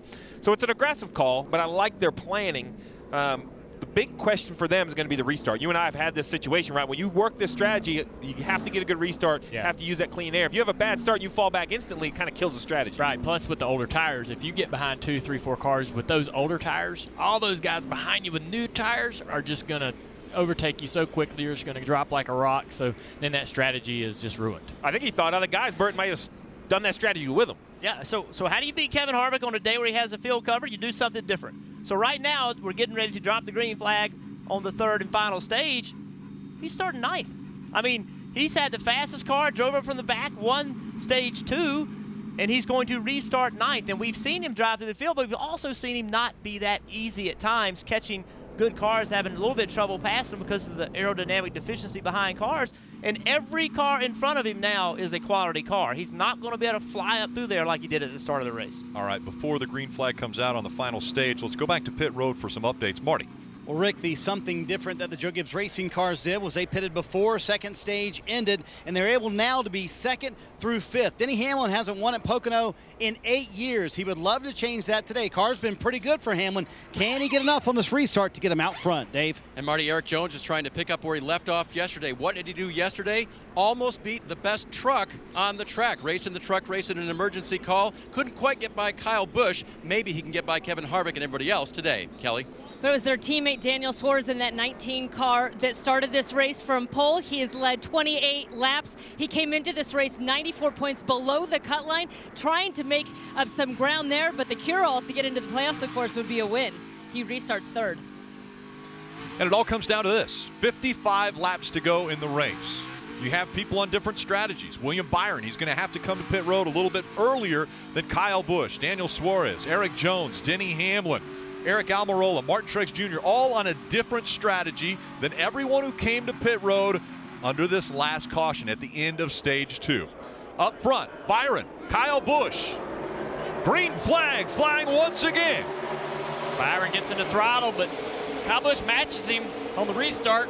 Both drivers getting good pushes here. This corner is so important for the 24 as he gets a big shove and the back end wiggles around. He's got to clear the 18 for these old tires to work. Oh, Daniel Suarez. Jamie McMurray way up the racetrack. The race for the lead still going on. William Byron has it. Look at William. And here comes Eric Jones taking second away. Man, the 118 must have not got off the corner there too well. Look at this chaos behind him. William Byron out in front. He's trying to do what he can on them older tires, Steve, and that's what he's got to do. He's got to try to hold that track position as long as he can. I love it. He's fighting for his crew chief, Darian Grubb, willing to make a big call. He's doing all he can on the racetrack, and here's the dominant car, the Ford Kevin Harvick, stuck in traffic, Rick. He's actually lost spots. He's actually back in 11th place. This is what we talked about. These restarts are chaos. Took the best car, put it back in the middle of the pack, and he's actually gone backwards. See those guys clipping the grass in turn 3. That's enough grass to create some issues for these guys to get that on their grill. They tape these grills to precision. A little bit of grill cover from some debris like that can give you some overheating issues, and all these guys back here now could be facing those problems. All the congestion slowing down that 4 of Kevin Harvick. As a matter of fact, it's moved him back. Now, can he fight back and get back up there and challenge for the lead? William Byron, what an incredible restart he has. He had 13 laps less or more on his tires than Eric Jones, Kyle Busch, Daniel Suarez, all the guys he was fighting for the lead with, and he went out and proved that he could take the lead away. Kelly. And how about the job of William Byron in that 24? His crew chief Darian Grubb told me they were really excited about the speed in their car. He said we were really good at the end of practice and even more excited by the speed that we showed in qualifying. He told me, hey, we can do some things with strategy here, be a little aggressive. This is another team that needs to win likely to get into the playoffs. You got to like the call made there by Darian Grubb. Daniel Suarez, man, he's putting some pressure on this 18 car. Eric Jones putting pressure on our leader. We'd expect that with the old tires that William Byron has, but Daniel Suarez getting that track position back that he's fought for all day long after starting on the pole. Well, Eric Jones completely missed the tunnel right there. He's going to lose second position to the 18 of Kyle Busch. Chase Elliott able to clear Eric. Here we are. Here's the battle. Almirola, and now here's Kyle Busch. Again, he's got a mirror full of the 20 of Eric Jones, and Suarez back there as well. Joe Gibbs Racing running second, third, fourth. And the 11 of Denny Hamlin back there as well in fifth. Want to listen in to William Byron's radio about these tires. Yeah, I tried to save some tire, but it's pretty impossible there. Sorry. You did great. That's a crew chief, or that's a driver saying, listen, I understood the strategy. I knew we were going to stay out, so I tried to save a little tire before the end of the stage. Wise, beyond his years for such a young race car driver. Look at this battle. These guys back here, I'm watching this 4 car trying to work his way around this traffic, get this track position back. He's got a long way to go. Yeah. I mean, all the cars in front of him, but on top of that, he's almost 3.5. Oh, look at that. Oh, The two of Keselowski out of the groove. It's race time now, man. This is it. The stages are over. The stage breaks are over. These guys have came to pit road. 51 laps to go. Big run by Austin Dillon. He's going to take the spot away from Keselowski. And Brad not happy with that contact. He said unreal was his only comment. Oh, I imagine he ain't happy. Nobody wants to get run over like that in the corner, but you can't wait. You got to go. Let's take another look at it down here. It looks like Brad just tries to close the door there, and 42 says, I can't give up that position. I can't lift here. I'm coming up on this straightaway. If I lift right there, guys behind me are going to be on my door. Yeah, that's exactly right. Larson did nothing wrong right there. If you lift right there, you're going to be 3 wide down the front straightaway with people just blowing by you. No choice but to go right there. 50 to go. This 24 car needs 14 more good laps before his pit window opens. Currently holding off the 18 for the lead. Even if he loses the lead, Rick, this is a car that was running outside the top 15 most of the day. He's flipped the strategy, trying to make it work. 14 more laps for the 24 before he can pit. Steve, as hard as he's going to have to run, does he have to worry about potentially saving fuel? Because will he be running so hard to stay in front of the 18 that he could maybe jeopardize getting to that window? Well, Darian Grubb should absolutely understand their lap times are better, but I'm sure he told him under all those yellows, shut it off, save gas under those yellows. I'm afraid he's going to lose this lead real short. The pressure from the 18 is going to be too much as the 18 starts to close the gap quicker and quicker. He sees that 18 getting bigger and bigger in that mirror, and he starts to lose hope of his ability to hold this lead. And remember, he's 20. He's 20 years old. It's going to get really tough right here. Kyle's got a run on him. See if he puts that pressure on. He turns a little bit early, shows him, hey, I want this spot. William Byron fighting for his first win in the off the bottom. Monster Energy Cup Off the bottom a Series. little bit. We see that every time, don't we, Junior? Yeah, that move, just take that air off the 24. William looks in the mirror and sees that car getting bigger and just overdrives turn one a little bit too much there. Kyle Busch takes the lead away. Here comes Eric Jones. He's going to go to the inside, also trying to get by William Byron, very close. And look at this run Suarez had. Oh, look at this damage Kurt to the Busch. 41. Got a left front tire left down. front tire down. He got into the wall. Just keep limping it. No caution. No caution has come out. See the sparks flying now. Don't look like he hit anything with the right side in turn one when he went up the racetrack. Just going to try to get around. Just laps, correct? You know, you talked about guys using that apron in the tunnel. Maybe he was hitting that apron a little bit, chunked that tire out, had a left front tire give up on it. We've seen left front tires. Okay, he's already up the racetrack. Looks to me that the left front's already flat. Guys He did a nice job not having more damage if he went into turn one with the left front flat. You see Kevin Harvick trying to recover, working on Jimmy Johnson for the 9th position. We go NASCAR nonstop.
Intensity picking up in the Monster Energy Cup Series racing from Pocono Raceway. 45 laps to go to find out who will win here in Pocono. Want to take a look at today's Ram Trucks proven to last keys. Well, let's start with this 4-car team and Kevin Harvick. Can they do everything they need to do to execute to win this race? Remember, with different strategy, they restarted 9th after 11 laps of green flag racing. He's only back to 7th, now trying to get 6th place. He hasn't marched forward like he needs to. Can he pull it off with only 44 to go? Another thing we needed to keep an eye on is aggressive restarts. Get these late race restarts with the length that you have from the start-finish line to turn 1, all the side drafting, 3, 4, 5 wide that we have. This race isn't won until somebody can get clear off of turn 2. So there's a lot happening on those restarts down through turn 1. And the big picture, the playoff picture, right behind Kevin Harvick, you see the 88 of Alex Bowman. Currently sits 16th on the playoff grid, just barely in. He's scored points in both the first and the second stage. Can he close out the great day and try to assure him a spot in the playoffs? All right, guys, let's go through the field. Brought to you by Applebee's. We'll start with Marty and that 18 out front. Hey, Rick, you know these teams always use code words. Adam Stevens told me they change their codes on the 18 every week, twice now. Kyle Busch has asked for more strawberries. I think that means he wants his car tightened up a little bit, but on every stop, they've made it better on the longer run, Kelly. His teammate Daniel Suarez started from the pole position for the first time, and his crew chief Scott Graves told me, look, this is a new experience for us all, and the important thing is that we learn from it. They went back and watched the starts of races and restarts, trying to prepare as best they could. He said, look, if it doesn't work out for us, at least we'll have had this experience for the next time we start up front. They've used strategy to maintain track position. Second right now, Dave. No code words for Eric Jones on the 20 car. He just hasn't liked the way it's handled today, although he's still running third. Led 11 laps earlier. He said, you know what to do on the final stop. We'll see what they do, Kelly. Behind him is the 9 car of Chase Elliott, and while they've had some strong races, still yet to find victory, Lane Allen Gustafson told me, hey, bottom line is we have got to win a race, but we don't want to luck our way into anything. Said if we keep running out front like they did last week at New Hampshire and like they've been doing here today, said at least we're giving ourselves a chance, Marty. Kelly, it's been a solid day for Denny Hamlin and the 11 team. Solid is okay, Denny told me before the race. He said right now all we need to do is put together good finishes, so a solid top 5 would be very good, and that's where he sits right now. Behind him, though, Kevin Harvick marching up through the field, and you can just tell that veteran poise behind the wheel and up on the roof with Tim Feedle. When they fell back to 15th, no panic in this team. They've driven their way back to 6th. And how about this run for Alex Bowman? Sitting in 7th, he comes in just barely above the cut line, sitting there at the bottom of the playoff grid. But if he finishes top 10 today, that will do wonders for their playoffs hopes this year, Kelly. And how about the run by the 14 of Clint Boyer with just a handful of races left before the playoffs? He told me it's kind of a tricky part of the season. He said when the playoff spot starts, you have a new rabbit to chase. He said right now, these last few races ahead of that, he really needs to stay focused and build some momentum heading into those playoffs. Eric Almirola running in the 9th position now. They didn't worry when I talked to him earlier about starting back in the pack as they were when they were here in the spring. Started 34th and finished 7th. Learned a lot that day. In fact, Eric came into the race saying, this is one of my least favorite tracks. And he came away saying, I really like Pocono. Kelly? The rookie William Byron was able to stave off the veterans for 10 laps that he's led in this race. He likes this track. He's called Pocono entertaining, and his crew chief Darian Grubb said there's enough going on at this track that he can really put his data-driven mind to work. He loves to study, and that studying has paid off, Dave. Kyle Larson recovering from a spin yesterday that damaged the 42 just a little bit in practice. Wasn't too bad, though, Chad Johnson, the crew chief, said, and today has just been battling a little bit of trouble in turn 3, Kelly. And Jimmy Johnson, who also had to start from the rear, worked his way up to the 12th position. Remember, this is his 600th career start, as you see the 2 of Brad Keselowski there get underneath him. His crew chief saying, hey, I'm not big on milestones, but when you think of everything that Jimmy Johnson has accomplished in his relatively short stock racing career, he said it's pretty impressive. Oh, look at the 2. The tire goes down on Keselowski's car. Hold on to it, hold on, hold the brake, hold the brake, hold the brake. Right rear tire looked as it went down just as he was racing against the 48. Coming to you. Caution comes out for just the 4th time. Here comes the last car, start moving. I don't think we hit, did we? Oh yeah, I blew a tire in the corner. Man, you don't see that too often, right rear tire fail. Don't wonder how that happened. Scary. By a blue rear tire entering the corner and it's wrecked. Any entrance here, it's going to be high speed. Blow the right rear, you instantly have no right rear grip. Wow. Pretty much done here. Surprised he drove it as well as he did up to the fence. See the contact. He got to slow down a lot better than I thought he was. I was surprised that wasn't a bigger wreck. Yeah, you blow a right rear entering the corner at 195 in the tunnel turn. Look right here. Already down soft as he started to turn the wheel. And you just wonder if he made contact, ran over something. Obviously, the air went out of the tire. We talk about brakes now. I was noticing on his car, he's got the yellow wheels, and you can see a lot of brake dust, even on the rear wheels. He had maybe a heat issue with the rear brakes and the right rear brake. We see that sometimes. You mentioned a heat issue with the brakes. 39 to go. This is going to become a fuel issue for most of these race teams. I expect everyone to pit when pit road is open. You see them assessing the 2-car. It's going to be hard to get that one back on track. But, guys, we talked about what we said at the beginning of the show, 35, 36, maybe 37 laps. Well, this will be 38 to go when they come around, pit road's open. I expect everyone to pit, max fuel. We'll see who can save a couple laps. And, Steve, you have one set of scuffs and one set of stickers left. What are you putting on right here, scuffs or stickers? Oh, I'm putting the stickers on. I'm assuming from here I'm staying out. So here all the leaders come. Marty. And Kyle Busch, the leader, comes down pit road. He said, when I'm out front, I need a little bit of help with the rear end. He said, in traffic, I need front help. So he said, what do you want to do? To Adam Stevens. He also wants ice and a little water inside the car, 4 fresh Goodyear tires, and an air pressure adjustment, Dave. The 20 car will not turn according to the driver, so he'll take 4 fresh Goodyear tires with an air pressure adjustment and a full load of Sunoco fuel, Kelly. Team of Daniel Suarez says he's a little bit free getting into the corners and getting out of them, a little bit tight across the center. It's going to be 4 Goodyear tires and Sunoco fuel for the 19. And the race off pit road. So that 18 will win the race off pit road, hold his position. Suarez also holding his spot. Kevin Harvick looked like he might not have had as great a stop as what he was hoping for. He's dropped a couple positions. The restart when we come back.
Still 37 laps to go in the Gander Outdoors 400 for the NASCAR Monster Energy Cup Series.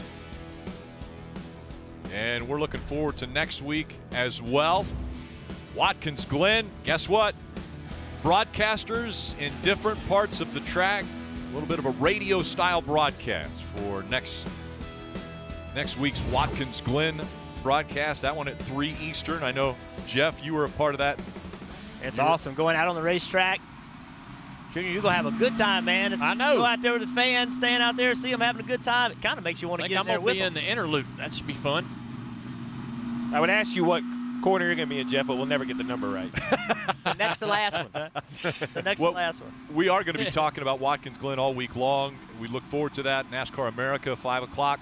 We'll be talking about My Home Track. That's coming back from a lot of the local tracks there in the New York area. And on Wednesday, the special guest with Dale, as we see the 4 has come back onto pit road.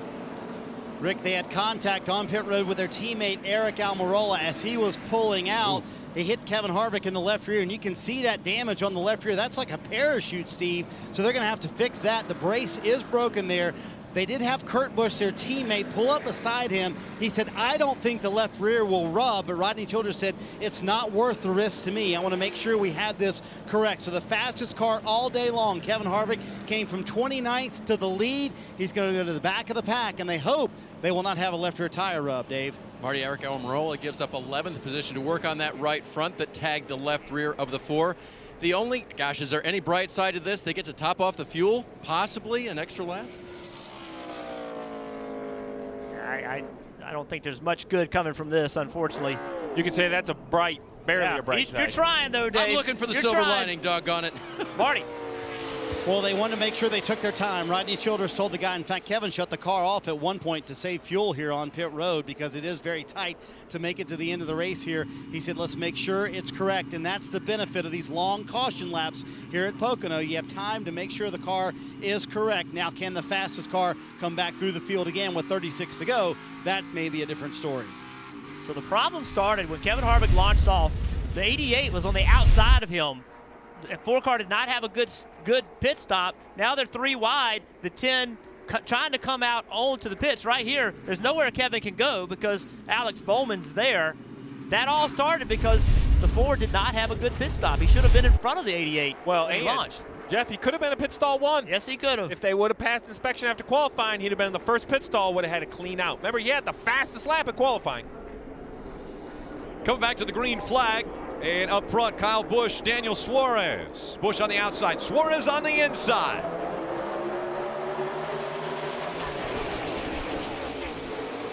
Oh, wow, my Trying to block right away. Caution's going to come out quickly. Just flew it down low in 1. And you see smoke out of a car making its way back onto pit road. They're saying fluid on the racetrack. Huge break for Kevin Harvick. He hadn't even caught up to the pack yet. He wasn't even near the pack when they dropped the green flag. Landon Castle in the 00. Kind of a huge break for everyone when it comes to that fuel window. We talked about how close they were. With this yellow right here, riding around under Yellowdale, I'd be asking you to shut the car off. This should bring us right into the fuel window. Let's take a look at what happened here. There you see it, 00. On the racetrack with his little engine issues. Yeah, that's the worst thing about saving fuel is shutting that motor off, firing it back up, trying to keep your pace.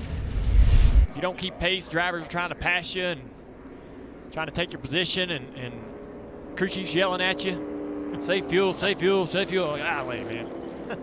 The reason for the caution that came out was the 2 of Brad Keselowski. He thought that he wasn't going to be able to continue.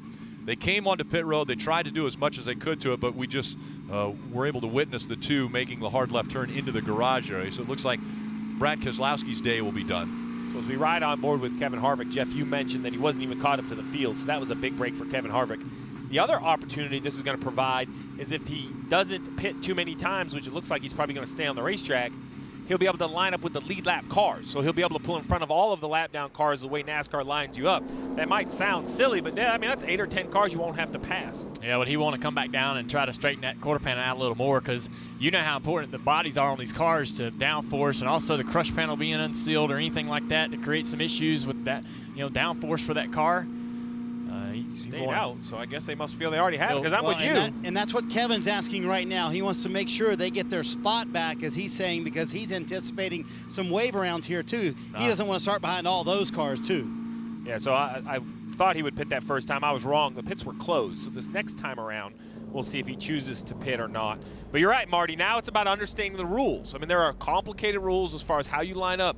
As a crew chief and as a driver, you need to understand them, and you need to make sure you argue for your spot. Where you line up really matters here. Checking to make sure there's no fluid on the racetrack, so the safety crews are out around this 2.5-mile triangular track. We'll be back for the restart.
Yeah, you see the gray painted area is steel, it's welded in, and then the silver area above that, that's aluminum. That gets riveted in, and that's the crush panel that protects Kevin from debris and from fumes. The fact that that's all still intact not only is better for the driver, but better aerodynamically. That will help this race car.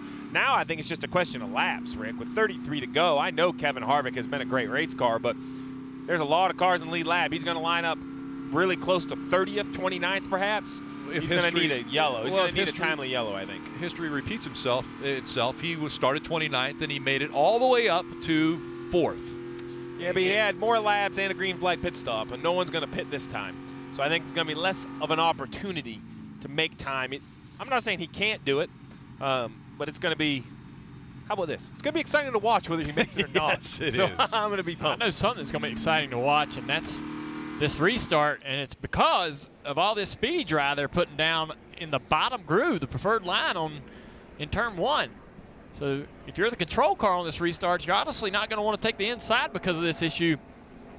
These guys are going to try to clean this up, but still, this stuff will make it a little bit slick for that first pass through, no matter how much they work on it. That truck's rubbing it in. It's all the way around the corner, like the car that had the issue didn't get to the apron, and it's all the way around the corner in the bottom groove. So there is going to be some big time action on this restart from the second row on back. All these guys battling in row 2, 3, 4, 5, and 6 are going to get 3 and 4 wide sliding on top of that stuff. It's going to be wild. Kelly. It'd be wild, Dave. Let's hear the thoughts of the crew chief on the 19 car, Scott Graves. Scott, first of all, what do you want to see out of Daniel on this restart? Obviously, you got to be aggressive at this point in the race, and we got to make sure that we can keep this track position.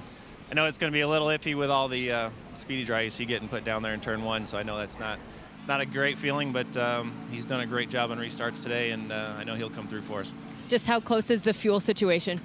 We're okay. We're good. All these cautions obviously help, and it looks like it's going to take a little bit yet with the cleanup, so we're good on that part. All right. Thank you, Scott. Dave? Chris Gale calls the shots for Eric Jones. I know you've been working hard on this car all day, and he's been not completely happy with it. Where is he right now? I thought we were about a third-place car there at one time. We've been working on it, and it's turned out to be a track position race, and I think that's what we've been trying to work on more than anything else. Get it handling a little better, but handles a lot better when it's up front. So we've been pretty aggressive on strategy, so we'll see how it plays out. Unfortunately, this restart didn't really work out in our favor. We kind of lost a little bit on pit road and then lost one on the quick caution. So we'll see what we got. Long run to the end here. I was talking to him earlier today about the restarts and that gaggle down in turn 1. What's it like for you to watch that every time and knowing that he doesn't have really spotter coverage down there or anything? I just hold my breath from here. He can handle it. I don't worry about that too much. I know he's in good shape between Rick and his decision making, so it'll be fine. All right, we'll watch the 20 and the rest of them, Rick. Restart coming up. It's going to be interesting. As Junior mentioned, that the excitement as they all enter turn 1 is going to be quite a battle. Look at right now the running order, the top 10. Kyle Busch, 5 wins. Eric Jones, 1 win. The rest of the top 10 all searching for their first win this season. Something else that jumps out at me is, look at that, Chase Elliott 3rd, Jimmy Johnson 7th, Bowman 8th, Byron 10th. All 4 Hendrick cars. Definitely a down year for Hendrick Motorsports, and I bring that up because when you look at the playoff standings, look at the Hendrick cars, 14th, 15th, and 16th. With William Byron being outside the top 20, this could be a big day for those Hendrick cars. While they're still down there close to the red line, they're padding that points lead over Stenhouse Jr. in 17th. Cleanup continues here in turn 1 and extended, and so we'll take another break and be back for the restart.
Welcome back. Cleanup continues here at Pocono. Alan Gustafson calls the shots on the 9 car for Chase Elliott. Alan, you guys won the first stage. How confident are you now that you have the car in the track position to go after that win? Yeah, I think we've got a good shot. Napa Chevy's been good and stops have been good. We've been pretty solid. You know, the Ford's a little faster, but he's ran into some issues. So I think we're slightly quicker than the 2 in front of us, but, you know, passing them is going to be tough, obviously. I need to get a good start on the bottom, and I think we can go to work. You guys won a stage last week at New Hampshire. You've done it again. What has kind of turned on this team to be running up front? Yeah, it's a ton of hard work. All these guys on this Napa Chevy and everybody back at HMS, you know, just never quit and just grinding every day. So we got a ways to go, but we got some time to do it. All right, thank you, Alan. Chase Elliott will restart third, Rick. Thank you very much. So, Rick, you see Chase Elliott. You just heard his crew chief talking. He feels like they have a good car. He's starting on the inside. Junior was talking about how dirty the racetrack is down there. The advantage to him, though, is on the outside of him, the 95 of Casey Kane. He's on 2 tires. And Casey Kane is going to play a huge role in who can get a good restart here, because how those 2 tires can go through one is going to really affect Eric Jones behind him. And we'll see if somebody makes it 3 wide with Casey Kane. All right, now the intensity ramps up even more, because when they come back for the green flag, it'll be 28 laps to go. Fuel not an issue anymore. And as Jeff has mentioned, you've got a guy on a 2-tire strategy with Casey Kane is up there in the mix. And we know that it's got to be on the minds of these drivers that they put Speedy Dry down in turn 1, where these guys are going to be upwards of 180 when they get to that turn on this restart. And they got to hope that the cars stick. And it looks like they've cleaned it up good, but it's still got to be 5–10% less grip down there than it will on the outside. And we've seen the outside be the dominant line on restarts. That's where I'd want to restart. It does allow the inside guy. If Daniel Suarez can get a good enough restart to stay with the 18 and side draft, this 18 can't go anywhere. He's up against the fence. So side draft him as hard as you can and stay side by side with him, and then just force him up the racetrack in 1 and 2. Don't drive to the yellow line. Run higher. You know, don't allow him to pin you down into that Speedy Dry. Here we go again. Kyle Busch on the outside. Suarez on the inside.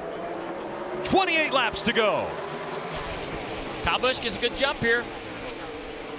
No good pushers behind. But Daniel, see, side drafts, he's there. He doesn't go to the bottom, but still, outside line's the dominant line for Kyle Busch to take the lead. Kyle Busch easily clearing Daniel Suarez. Joe Logano, 3 wide back here on the back straightaway into the tunnel. And it doesn't stay 3 wide. It goes to 2. William Byron on the outside. Oh, Casey Kane. I don't know how he didn't wreck right there. Eric Jones avoided him. Casey Kane in the 95. Jones gets by him. And now Denny Hamlin sideways as he works through 3. Oh, that's bottling everybody up behind these guys. We're going to have a lot of action on this front straightaway here. Push from William Byron. What's he going to do with that? Stuck behind Denny Hamlin. He's got Larson behind him. Alex Bowman in the 88 on the inside now. That bottom's still not quite clean enough. You can see William Byron making it work on the outside there.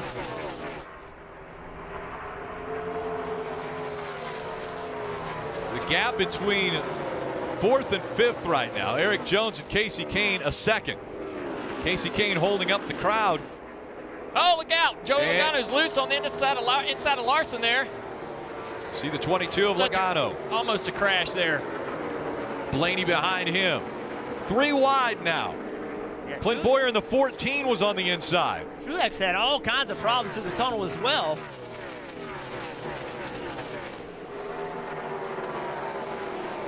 Side by side for positions as they go down into turn 1. Austin Dillon in the 3 on the inside. I bet that run Truex got. Truex in the 78 on the inside of Ricky Stenhouse Jr. Riding along with Allmendinger. It's so difficult back here. Right along with Allmendinger. You see why this tunnel turns so hard. You want to turn early to get some air on the nose of so that 17 doesn't mess you up, but you can't, because if you turn early, you chop the corner, then you can't get off the corner like you need to. And where's Harvick? Back in 22nd. 26 laps to go. Run through that dirt. I'm telling you, a little bit of that on your grill. Give you some trouble. These guys are cutting that. We saw Casey Kane just about lose it leaving the tunnel. Well, here we are. Eric Jones is behind him. He's trying to be in the throttle, carry a lot of speed. Look how sideways he is. Great job by Eric Jones. The pit box. Whoa, whoa, that was close. Yeah. Chris Gale saying, wow. Look at this. A little debris coming off the 95.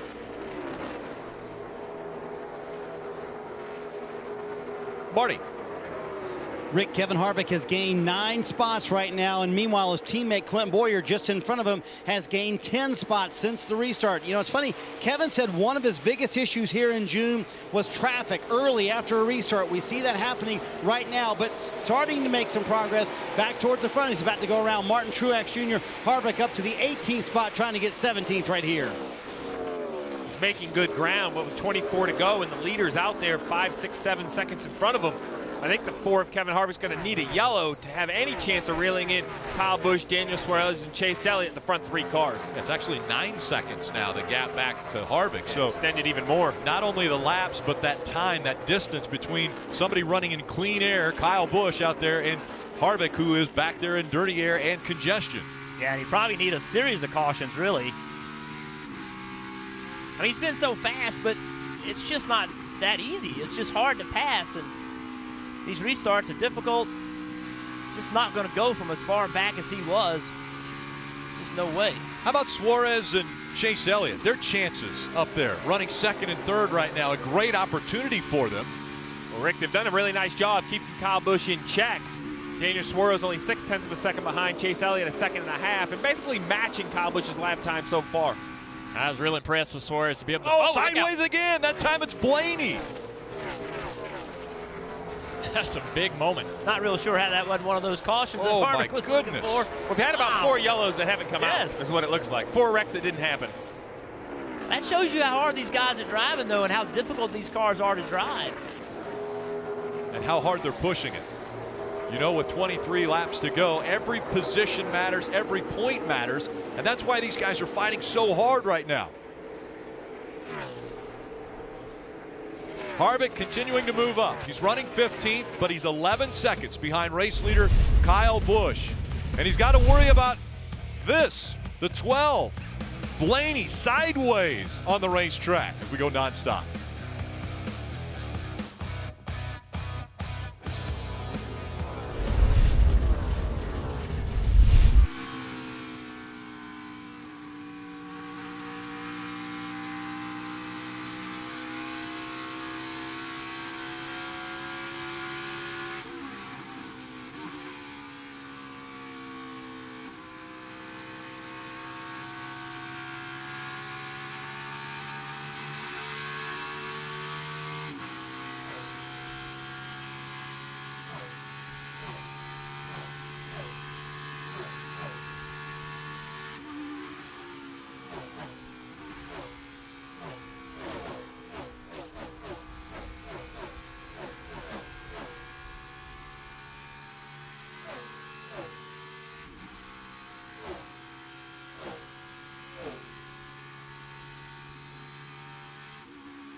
400 from Pocono Raceway. It's been a gorgeous day for racing. It's been difficult for some, better for others, like Kyle Busch, who started 28th and now out front.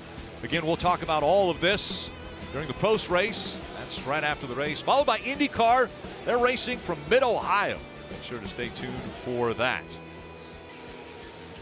Saw the issues with the 22 of Joey Logano during NASCAR nonstop. Looking at the right side of that car when he's on pit road, looked like there was some damage to the right front fender, so maybe he had some contact with somebody to cut that tire. There's 2 right rear tires flat for the Penske guys today. It's all right, Jeff. We've got Kyle Busch out front. I think we got Suarez behind him. I know a lot of people were wondering if there was going to be debris out there, but if there's no debris and when this goes green, what can these two guys be thinking right now? Kyle Busch obviously doesn't want a caution. Daniel Suarez has to figure out how to catch him. Well, Suarez, his season is right in front of him. Him winning this race could put them in the playoffs, would put them in the playoffs. Without a win, it's going to be very difficult for them to make the playoffs. So he's sitting there looking at it. He's looking at having a chance to go compete for a championship, and he just got to dig deep. He's got to find a way not to overdrive the car, be perfect every single lap. If he's perfect every lap, then maybe he can catch Kyle Busch, but you cannot make any mistakes, because if you do, Kyle Busch ain't going to make them. You cannot give him a shot to just drive further and further away from you. Let's take a look at the replay. We got to look at how the 22 got the flat tire, some contact with Larson. Here it is. Tunnel turn, looks like 22 just drifts up into the side of the 42. 22 just loose on the inside of the 42 in the tunnel. And debris on the racetrack. There's a spring rubber. We saw the things falling off of that car as he's trying to get to pit road.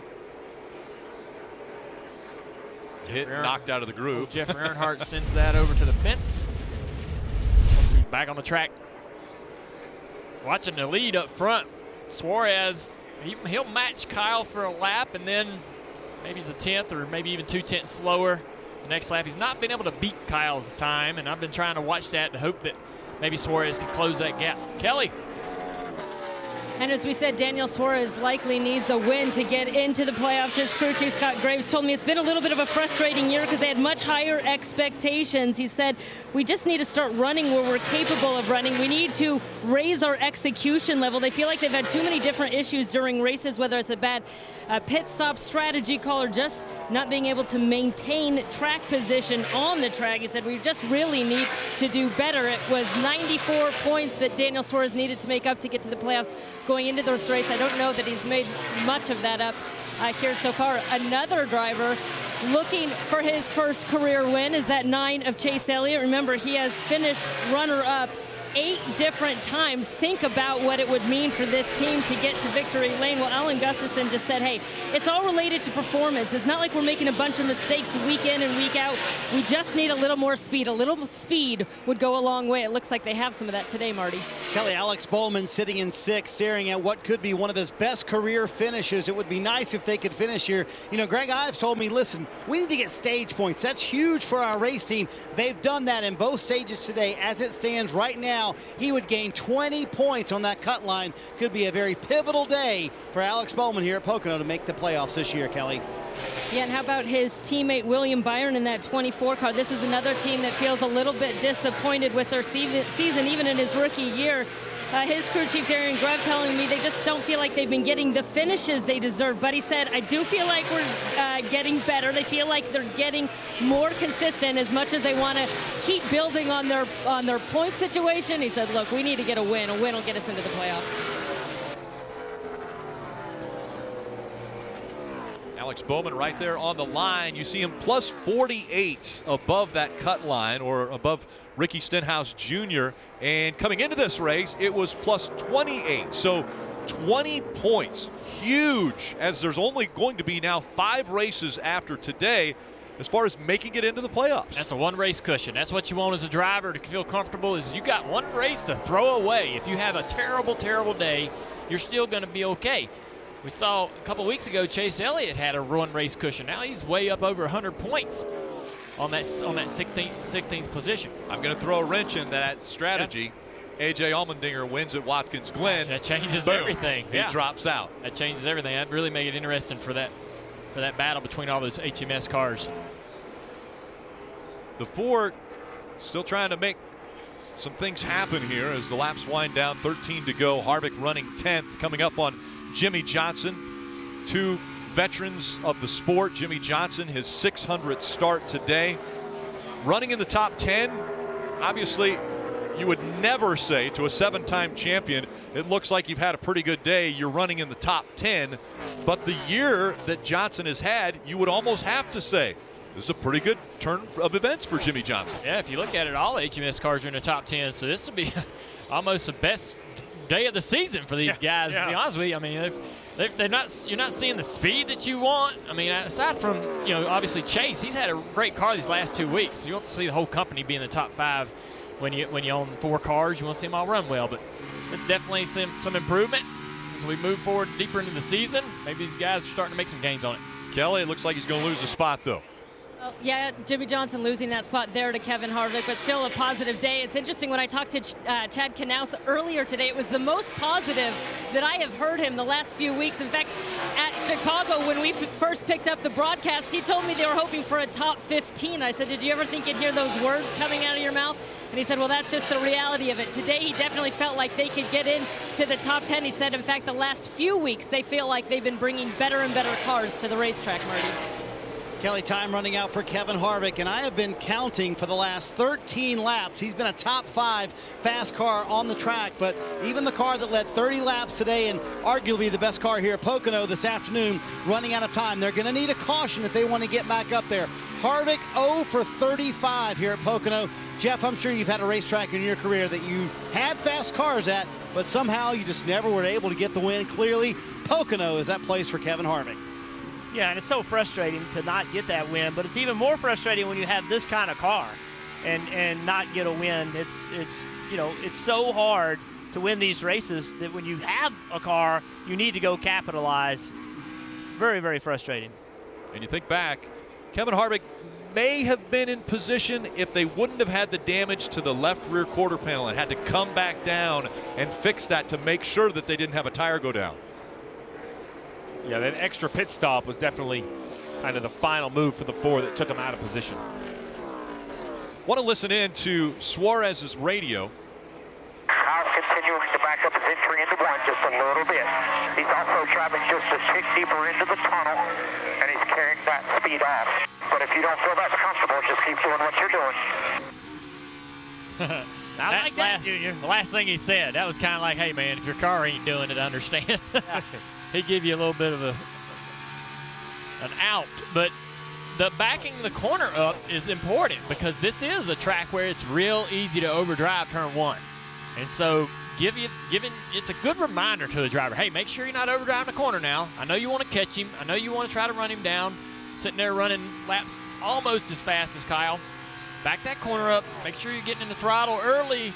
Maximize that exit speed so it travels down the next straightaway. Now, when you say, hey, he's driving in the corner deeper than you, I don't know if you want to tell him to go into the tunnel too deep. Back that corner up. Make that exit fast as you can.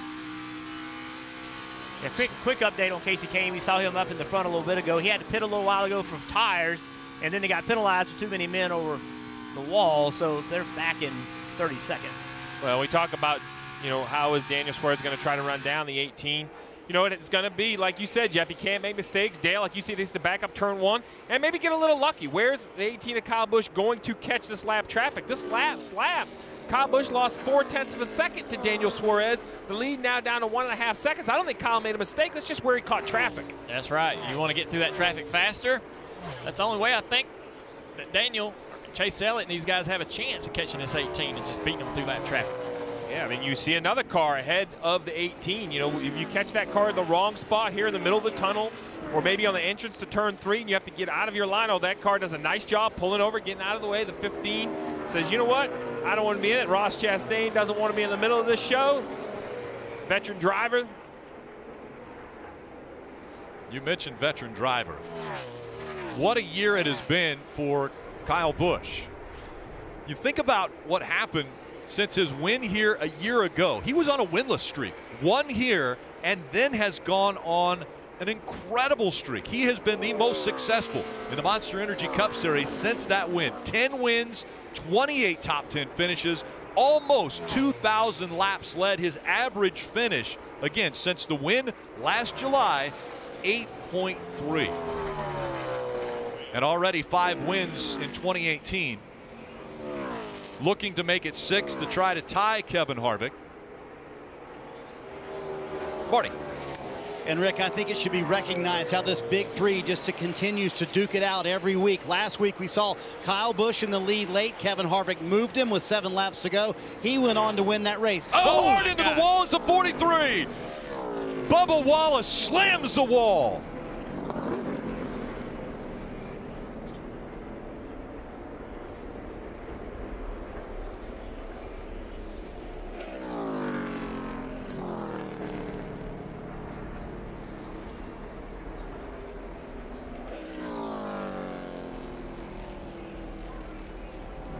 That car at full speed. Passenger side door into the wall.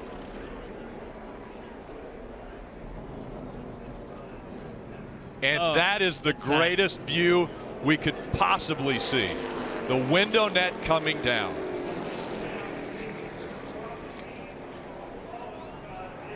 This was a massive hit.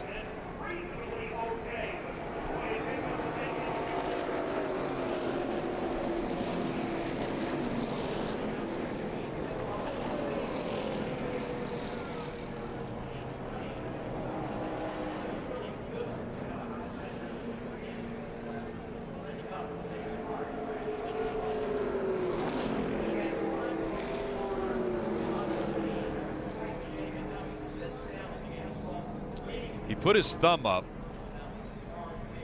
but you notice he had to take a seat.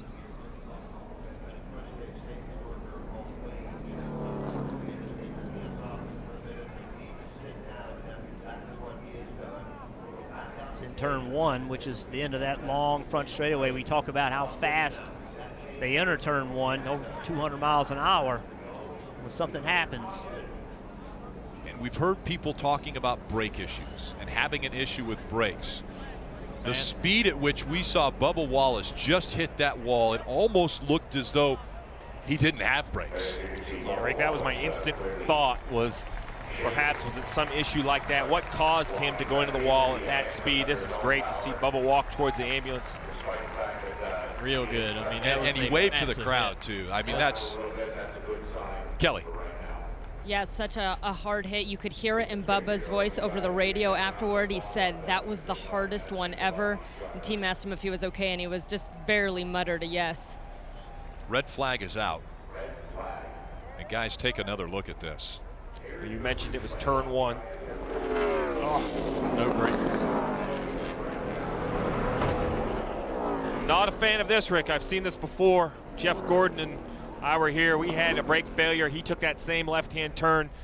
Dale, you have to assume, seeing the 43 down in the left in the grass, he's trying to do anything to slow that car down. And what a heavy, heavy impact into that safer barrier. Yeah, that is the most frighteningest feeling that a driver can have when you have no control, either no brakes or no control of your car, and such a long distance to travel before contact with anything. It's just really frightening.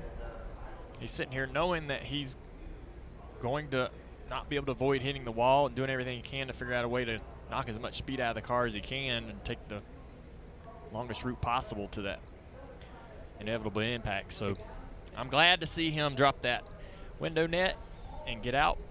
Let's see the crowd reaction. Watch the crowd's reaction to this when the window went down.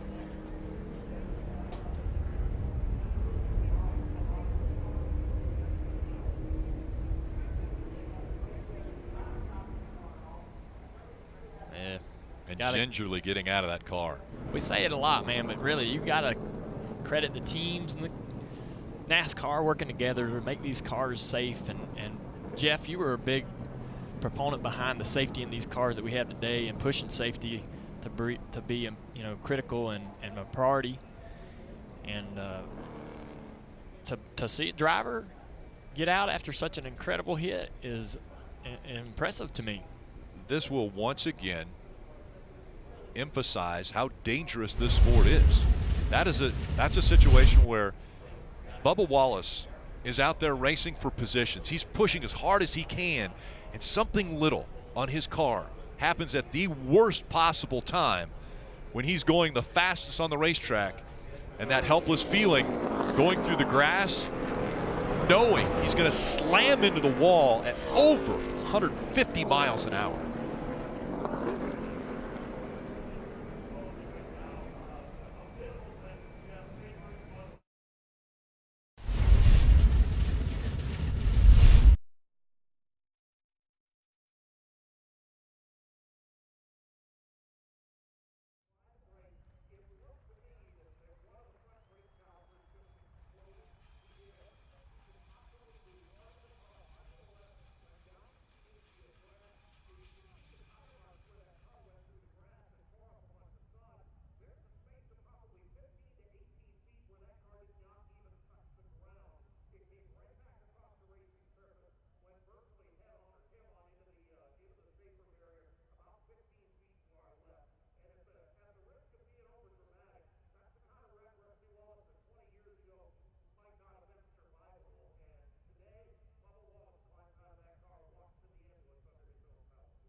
Still a red flag condition here at Pocono with 6 laps to go until the end of the race. Again, stay with us for post-race, followed by IndyCar Series from Mid-Ohio. Again, Bubba Wallace slamming into the wall in turn 1. He was able to walk to the ambulance under his own power. He will go to the infield care center and get checked out. But let's diagnose this a little more, guys. So he's just barely turned off the wall, but you already see debris, which tells me we are assuming either a brake or a tire. The tires kind of look up. I don't see any tires completely flat. And the hood on the right front has damage, where I would imagine that's where the brake rotor has gone through. And the tires aren't locked up coming through the grass, Jeff. You would imagine if you still had brakes, the tires would stop on the grass. And you'll see, if you look real close, you'll see the brake rotor parts here flying around. Right there goes one. Yep, that piece right there in the middle of the screen. And we turn around, here's another piece, and here's a couple flying through. If you watch the bottom of the screen here, big chunk right there.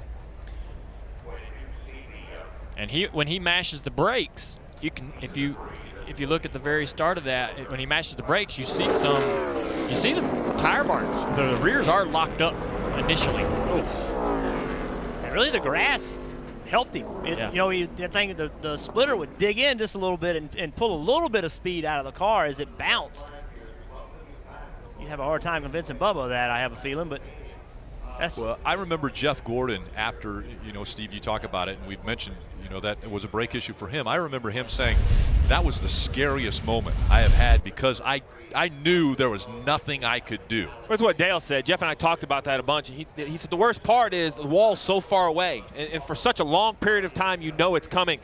He said it'd be so, he wishes he could go back in time and just turn right. He's at the wall. Just turn right, hit the wall right around. But that's not human instinct. It was not his instinct. It obviously wasn't Darrell Wallace Jr.'s instinct. It's just, man, what a... I mean, look at that car. Yeah. The right side, absolutely flat. You said it, Rick. These drivers make it look so easy. Lap after lap, all day long. And this is truly the danger they take into their hands every time they go down to turn 1, Jeff. Yeah, Junior, you talked about the safety. Well, watch You know, right here, you see the tires are turned to the left. He knows he wants to get away from that wall. He's trying to get it to turn. And watch this safer barrier. Watch it absorb the energy as it makes impact. Those foam blocks behind that outer wall just, they move inward and absorb some energy. Unbelievable innovation. But, Steve, this isn't the first time we've seen this here. Obviously, Jeff Gordon. But remember a few years ago, Jamie McMurray and Jimmy Johnson on the same lap had a problem. Yeah. Very, very similar to this. And it happens at Indy as well. It's just long straightaways, and you've got heavy braking. And these long straights, they cool the brakes so much. And then you get on the brakes, and they overheat them, and then the rotor fails. And it's just a tough balance between having the brakes cool enough or too hot. Well, you mentioned other accidents we have seen in this same part of the racetrack. This was Jimmy Johnson, had a very similar ride in the same area. See right here, smoke out of the car. He knows he has an issue. He takes a hard left back across the racetrack. I mean, it has to be within 50 or 100 feet of where Bubba Wallace hits. And you see same result. Same thing. Luckily gets out of the race car and just sits down. This track, I mean, I remember seeing there's that famous shot of your dad climbing out of a car that was tipped over. I mean, we have seen major accidents here at Pocono. 1982, driving for Bud Moore, lost the brakes going into turn one. Same thing, threw the rotors off, ran in the back of Tim Richmond inevitably, and went up and flipped in the fence, climbed out from under the car, broke his femur right above the kneecap. Oof. Bubba's girlfriend Amanda Carter just tweeted, "I have never been so happy to see him climb out of a race car."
Yellow flag back out, which means now it'll be 5 laps to go when they cross the start-finish line. They won't be able to get the race started right away, but that takes you into another bit of strategy, doesn't it, Steve? Well, with 26 cars on the lead lap, Rick, I think it's going to be very difficult for any of the leaders to come to pit road. I would expect the 18 of Kyle Busch to stay out, and definitely the 19, the 9, the 20, all those, Dale. The question is, who's the first guy to come to pit road? As I go through time and scoring, I look at, say, Jimmy Johnson in 10th, maybe Clint Boyer in 11th, McMurray in 12th. Somewhere in there's going to be a divide. The last thing you want to be is that last guy on old tires. Well, what kind of tires do they have to put on their cars? That's another thing, They should have their qualifying scuffs, I think. So how many laps are on those scuffs? How good are those tires going to be? Are they even better than what you already have on the car? Sometimes you put on scuffs with many cycles on them. They're no better than really the tires you take off. So hard to say whether that'd be an advantage for those guys, especially back in the back. Late in the race, the track's tight. The track's tight because it's rubbered up, and not sure you want to give up that track position, especially if you're starting on the outside. We'll see here. Well, we see a group peel off. Oh, some stay back on the racetrack. Guys. Lot, sure. Here comes the strategy play. Yep, Kyle Larson is going to take advantage of that. Has some scuffs he can put on the 42 car. Really hasn't been bad today for their effort here. And remember, they ran second in the spring race. So a good Pocono will looks like it's going to happen for Kyle if he can put this fresh rubber on and get in from the back. So these guys trying a little bit of strategy as far as coming to pit road, maybe hoping that it goes overtime, maybe another restart would give them the opportunity to be able to get up front. But I have to look at this. This sport is so full of emotions. I mean, just a matter of 10 minutes ago, we were trying to catch our breath because we saw Bubba Wallace hit the wall so hard. We were not sure if he was going to put that window net down.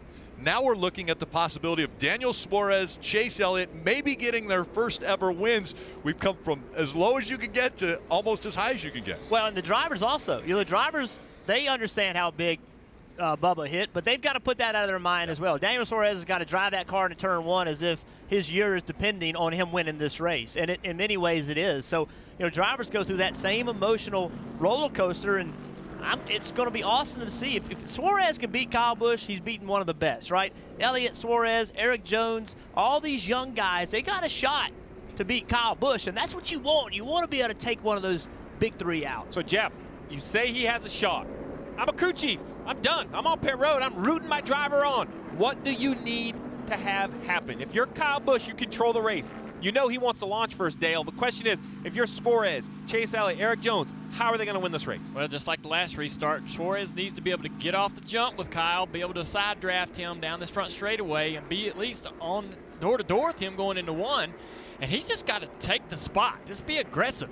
Battle as hard as you can. Kyle's going to try to work that outside and send his car down in the corner. You got to be aggressive and try to do the same thing on the bottom. And if you can't clear him, at least be door-to-door off of turn two to give yourself another opportunity to have the inside and preferred line into the tunnel. And I don't care he's my teammate. You can't think like that. You cannot think that he's my teammate. You got to go at him as if he is your arch rival. Hope you get some pushes, too, from the guys behind you. As Chase Elliott, if he gets a good jump, will he push Daniel? Will he jump to the inside of Daniel and try to go three wide? That's probably what he's going to do on this last restart to win the race. What kind of a pep talk do you give Daniel Suarez sitting in this position? Listen. All right, bud. This is all up to you here. Been in this spot with him before, so I know you can do it. You can get by him, make it happen here, and we can get a win. Listen, man, I'm going to do everything that's possible.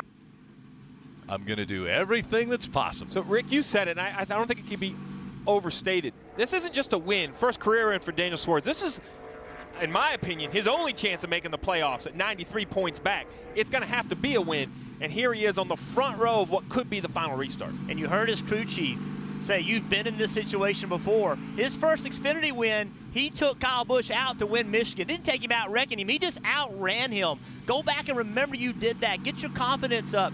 It's not the great Kyle Busch. You're going to beat him, man. That's where you got to be. And it's not just Kyle Busch that's up there and fighting off Daniel Suarez. He's got a lot of guys that are really hungry behind him. Chase Elliott's never won.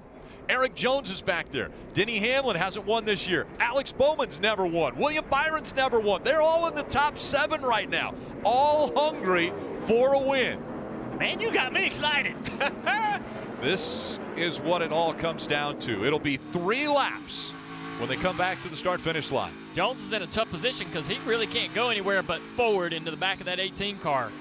Chase Elliott, though, if he gets a good run, he can pull out and try to go 3 wide. Got to launch, though, Junior. You said it. This launch by Suarez will determine if he can win this race. It all comes down to this. 3 laps remain at Pocono. Busch and Suarez side by side. Back to racing at Pocono. Kyle Busch gets a good Way wide they go, trying to fight for positions behind him. Daniel's still there. Suarez side drafting as they go into 1.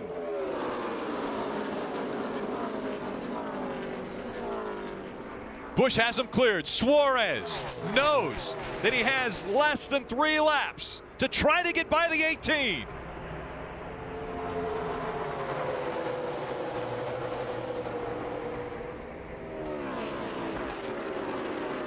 Kyle Busch wants to check out on the field. Suarez in tow. Eric Jones running third. Alex Bowman fourth. Chase Elliott fifth. Kyle's so good on them restarts. I don't see anybody getting to him in such a short period of time. And Daniel did a good job. He didn't do anything wrong. He did a good job. Cars bouncing off the wall, back of the pack off turn 3. And it looked like Suarez missed the bottom of the tunnel a little bit. Look at the chaos behind him. Contact back there. We got a car, maybe. A little bit of smoke back there. Might have been some contact. Looks like a tire rub as they go into one. Remember, if one of these cars has an accident before the white, we'll have a car spinning. A caution. Car spinning. Car spinning in middle 1 and 2. And the caution comes out. Eric Almirola is around. Clear. Let's do all that over again, Rick. Oh, my goodness. Overtime. I think that Eric was the car that we saw smoking going into turn 1. Could have a left rear tire down. Some kind of issue to create that issue, create that spin. Tires up. Still the damage to the right front. That happened on pit road when there was contact with Kevin Harvick. What does this do for Harvick? Now he's up to 6th. And another shot at a restart. Well, I don't think anybody wants him closer. I mean, he's been the guy. But I mean, and we don't know how many overtimes we're going to have. I mean, every one of these. The thing about this is it gives these guys another opportunity to try to right what they did wrong. What did Kyle do that last restart to prevail off of turn 2? What could I do differently to try to stop him from doing that? Did Suarez learn and potentially put himself in another position? We look at Ricky Stenhouse Jr., David Reagan here involved. Oh, there's a 42 Smokey. He's the one with the tire rub. Stenhouse gets loose. 10 drives to the dirt. Spins out. Whoa, that was close. Get wild back there in the back.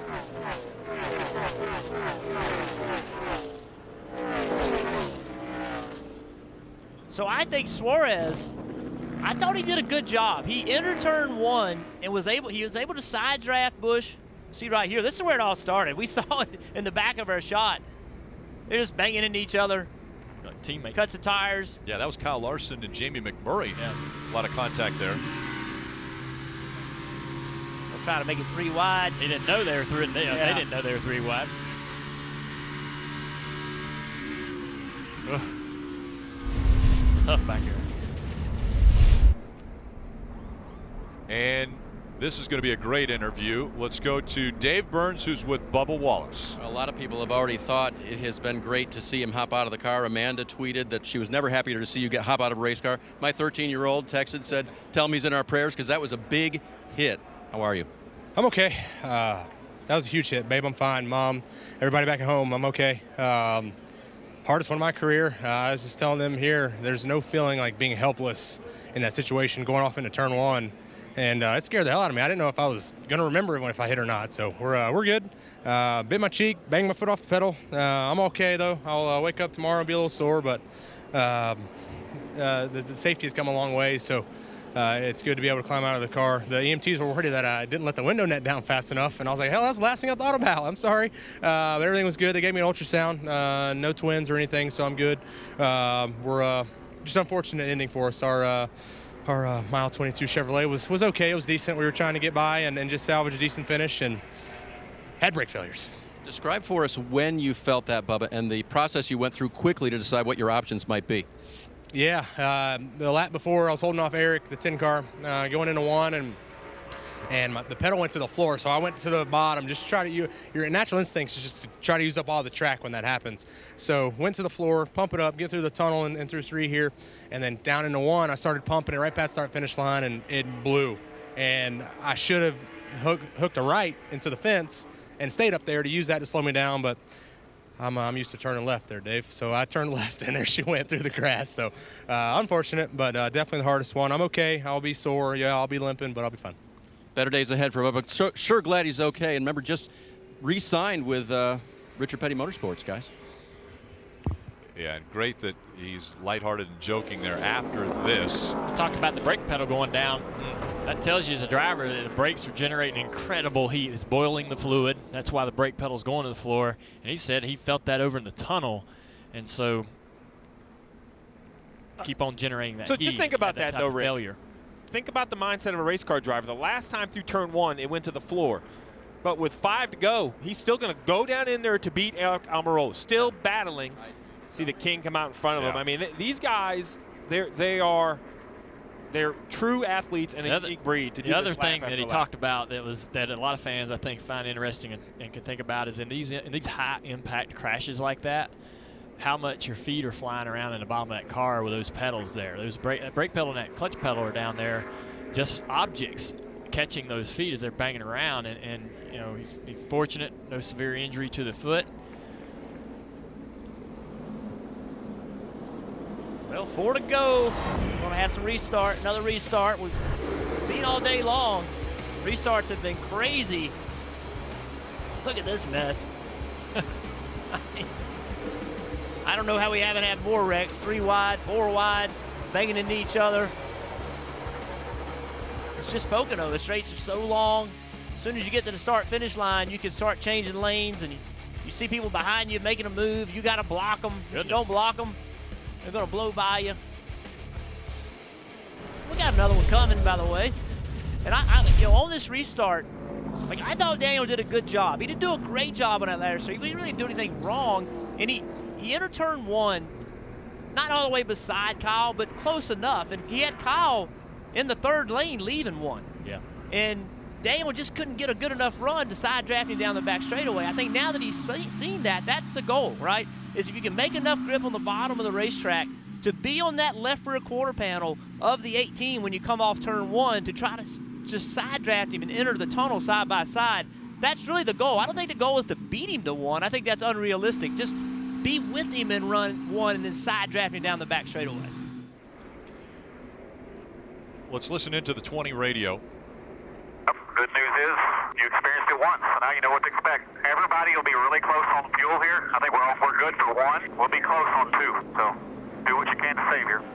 I was just going to ask you, Steve. Obviously, you're probably going to be able to get through the next 2 laps with enough fuel.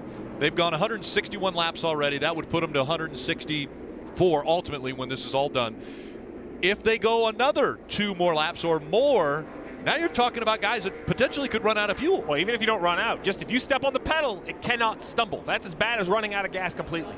Getting ready for the first run at overtime. Overtime presented by Credit One Bank. Green flag back in the air. Oh, good. This is going to be an interesting restart. Kyle doesn't have any help behind him.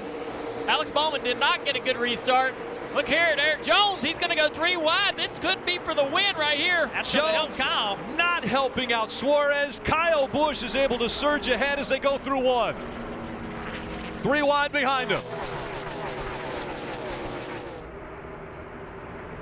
Battle down the back straightaway. Jones, Suarez. Jones side drafting off Suarez as they enter the tunnel turn. The fight now is for 2nd. Oh, look at Chase Elliott. Chase Elliott sideways through the tunnel turn. He's able to keep it straight, but he loses positions to Kevin Harvick and now William Byron. Out front, gapping the field, Kyle Busch coming back to the white flag. 1 more time around.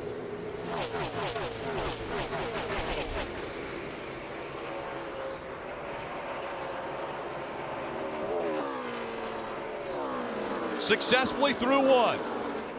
Kyle Busch a week ago out front at New Hampshire battling against Kevin Harvick. Harvick thought he had the better car, decided he'd move the 18 out of the way with 6 laps to go. Kyle Busch not letting anyone near him on these final laps. He has checked out as he goes down Long Pond straightaway for the final time, entering turn 3.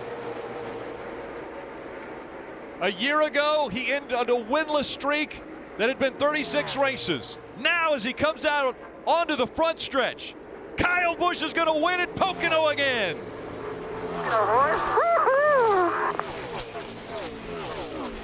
Howdy, buddy. Learned a lot this weekend. Kept your head in the game. Great work, guys. Score them points.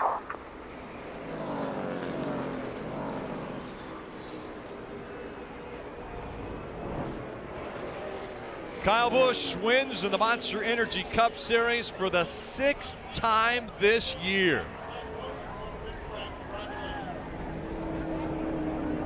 And he has to be put into the category of best restarts ever. He can restart as well as anyone. Well, I'm going to tell you, Daniel Suarez matched his restart. Eric Jones making it 3 wide, getting into 1 was a huge break for Kyle Busch. I don't blame Eric Jones. He's here to win the race, too. Yep. Got to take that opportunity. Yes. Jones has got a team he's trying to take to victory lane, too. Can't think about being teammates at that particular point. That's right. 49 career wins in the Monster Energy Cup Series for Kyle Busch. Seems like every time that Harvick answers, Kyle Busch answers. Yeah. He answers him back. I mean, Kyle got moved out of the way last week, still finished 2nd. So this means Truex will win next week. Coming in front of the grandstands, always mixed emotions when the 18 is headed to victory lane. He is a polarizing driver. Many love him, many hate him. Well, this moment right here, presented by Sunoco, fueling victories all season long. 6 of them have gone to the 18 team. You just see him up on the wall, letting them know, burn it down. Yesterday, he won the Truck Series race right here at Pocono. And in that burnout that he did yesterday, he actually lit the track on fire with the rubber that had come off of his tires. And now he climbs out through the smoke, and the bow will happen to the crowd when he grabs the checkered flag.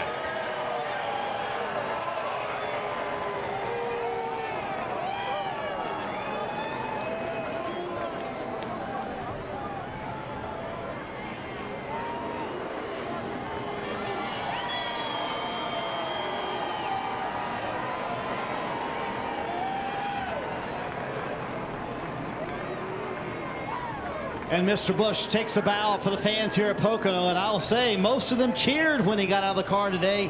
An impressive performance by Kyle Busch, who started at the back of the field, and he said, who would have thunk it? A sweep at Pocono, wins the Truck Series race and the Cup Series race as well. Well, we got to ask him about that final restart with his teammate Daniel Suarez, who looked, Kyle, like you might have had some momentum on you there. Were you a little worried? I was. Man, just, you want to turn around? Get the sunshine on Kyle. Yeah, well, I do video and sound stuff enough, so give him a chance to get a good picture of this, you know. No, just Suarez, man. I can't say enough about my teammate. Just what an awesome race, you know. He was probably the second best car, well, third best car. Harvick was the best car. We were the second best car. I think Suarez was the third best car, and man, he gave us a run for our money there on those last couple of restarts. The last one, I spun my tires a little bit too much, and he got a really good run, and I think that gave Jones an opportunity to make it 3 wide down into 1, and those guys got to racing and just kind of let me get away. But can't say enough about Adam Stevens and all my guys. I mean, this M&M's Caramel car was Toyota Camry, was awesome. Had a lot of speed, but man, we fought it all weekend. So glad to get here and glad to get another win for the Rowdy Nation fans out there. Everybody here at Pocono, we swept the weekend, taking home both Eagle trophies this week. And they're all cheering for you, too. Hey, this ties you with Tony Stewart, 49 career wins. The significance of that for you? That's awesome, man. It's just you keep reaching higher up the ladder, and you keep reaching more milestone drivers. And, you know, Tony Stewart's one of the all-time best and one of the drivers that I was a fan of growing up as well. So it's awesome to be able to tie him. And there's many more that we want to keep going and get higher than. But Tony's a great friend, and it's pretty cool to be able to get that. And what's crazy is how this year keeps going. You know, it's like Harvick gets 1, we get 1, Truex gets 1, you know, like we're all back and forth, so it's crazy. We answered the fight here this weekend without having the fastest car, and that's what matters. Big 3, duking it out every week. Kyle Busch will head to victory lane. We'll talk to him there, and the fans, they're loving it, Rick. Absolutely, they're loving it. What an incredible restart. He's able to get out front. Said he didn't have the fastest car, but in the end, he's the one celebrating again.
Stay with us for the post-race. And, of course, coming up next on NBCSN, it's IndyCar Series racing from Mid-Ohio. A familiar left turn there into victory lane for Kyle Busch. A career best finish for Daniel Suarez, finishing second today. He had 2 third-place finishes that were his best prior to that run that he had today. Kyle Busch will position the M&M's Caramel number 18 in victory lane. His team will be there to celebrate right alongside of him. And a team effort. After starting 28th, it was a yeoman's effort. He followed Kevin Harvick through the crowd to get up in stage 1 and be inside of the top 10. And then once he got up front, very difficult to get around Kyle Busch. Krista. As he climbs out of the car, a familiar sight for Kyle Busch, as Marty Snyder said. The 49th Cup win in his career. And the second in this race. And it was actually this very race last year coming into. You had never won at Pocono. Now you've won it twice. And this sort of started that run for you. Since you won last year, 10 wins, nearly 2,000 laps led. What is going on with Kyle Busch at Pocono? I don't know. You know, certainly Adam Stevens and my guys are mightily impressive. We didn't unload the best. I didn't feel like felt like I had a feel here last year, and we were way off of that. So we worked really hard on trying to get that back, and guys did a great job. I mean, just a phenomenal time here. So M&M's Caramel, and you know, it's pretty cool to win for them. Being right here, right up the road is where they're all at in Hackettstown. So really cool for that. And of course, Toyota Interstate Batteries, NOS energy drink, you know, made by a winner, 4 winners. It's pretty cool to have them. Of course, Stanley. What about my teammate? You know, Daniel Suarez running second. He gave you a run. He did. He gave me a heck of a run and ran me so clean. Like, did a great job. I mean, I got not a terrible restart on the last one, but not a great one. And he was able to keep up with me down into turn 1. We raced down in there, and then I'm not sure what happened after that. I heard 3 wide, but you know, we got Stanley on our car, Stanley on their car. So cool to see them up front.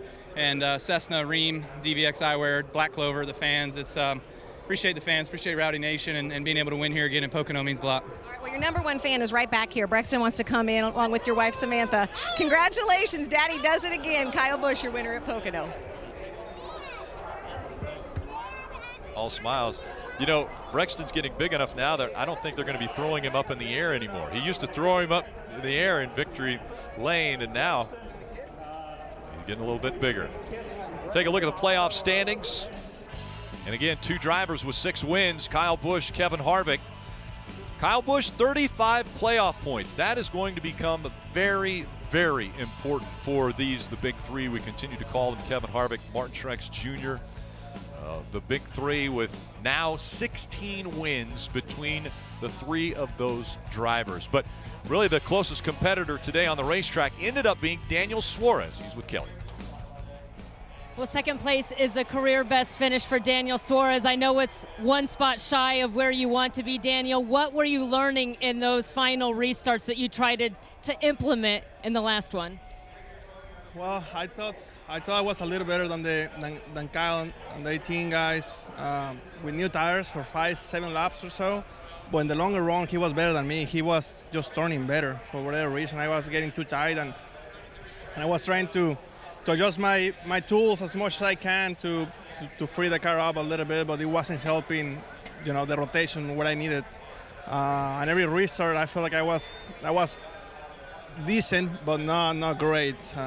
I felt like if I was able to complete the pass by corner 1, I was going to be able to hold him off, but I just never had the help from behind. You started from pole for the first time in your Cup career. Your crew chief, Scott Graves, told me the important thing was to learn from this, no matter how it played out. How valuable was the experience today? It was good. In the beginning of the race, we were okay. And then we lost the balance a little bit. We made some adjustments. We got the car better. And by the end of the race, I thought we were a solid top 3 car, top 5 car. I felt like in the short run, we were actually the best car out there. I was better than the 18 at least. And just a little disappointed. It hurts to be close. Thank you. And after all that, 4th for the 4 car. What a day, Kevin, starting in the back going to the front and then back to the back again. How would you describe it? Well, just a really fast mobile one forward. You know, I think as you look at the day, we kept having to go to the back and made a good race out of it. You know, it's hard to swallow having a car like that and not winning, but that's usually how it goes when you have a day where your car runs that fast. You just got to thank everybody: Stewart Haas Racing, Roush Yates Engines, Jimmy John's Ford Mobile One, Busch, Outback, Hunt Brothers, Morton, Textron, Liftmaster, everybody who makes this car go around. So just ran out of laps. You knew you were the car to beat. You described it that way. What could you have done differently?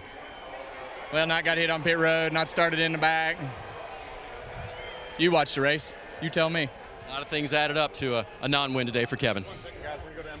A career best finish for Alex Bowman, who brings the 88 car home third. Alex, take me through those final restarts and how you were able to gain some of those final few positions. Yeah, I felt like our car was really solid on restarts all day, and anytime you restart on the outside here, you can kind of take advantage of some people into the tunnel. So we were able to do that. That last restart wasn't the best. I couldn't get to Kyle's rear bumper. I think we had some gear ratio differences there, but still a good solid day. Spotter did a good job all day, and engine shop, chassis shop, everybody back home really appreciative for the continual improvement, because it's been a while since we've run this good. Yeah, how promising to see not just you finish in the top 5, but a few spots behind you is William Byron, Chase Elliott, that the whole company is running better. Absolutely, it's great. You know, we really struggled all weekend until today, and then the boss showed up. So maybe Mr. Hendrick just needs to come to every single race, and we'll all run better. But you know, it's kind of some light at the end of the tunnel. We didn't have the raw speed. It looked like the 9 car did. We were a little off. But you know, anytime that all 4 of us are running better is a good week for us. Thank you, Alex. Thanks. In Victory Lane, they're about to do the hat dance down here. We saw Kyle throwing Brexton in Victory Lane. I think that usually means it's about time to start the celebration. What a day for you, and can you believe it again at Pocono? We've always been fast here, and we've found more ways to lose races here than we have to win, it seems like. And didn't start off on the right foot, making some crew chiefing errors there early in the weekend and kind of missing the setup and missing the balance. It's hard to believe we were just here 4 or 5 weeks ago and we could be that far off when we unload. But, you know, we all kept our heads in the game and kept digging, and Kyle kept giving us feedback, and we just kept getting a little bit better every time we got a chance to work on it. And the restarts, you gave him enough cars so that he could do what he needed to do. That's what it comes down to in these late laps, you know, and we were down a set of stickers here this race, so everybody had scuffs there at the end, and nobody was really willing to put the scuffs on, thankfully, and had to do it on old tires. Another W for Kyle Busch and this guy, crew chief Adam Stevens. Well, Dave mentioned it, that Brexton, he's not too big to be thrown around in Victory Lane. And look at Samantha. He might be too big.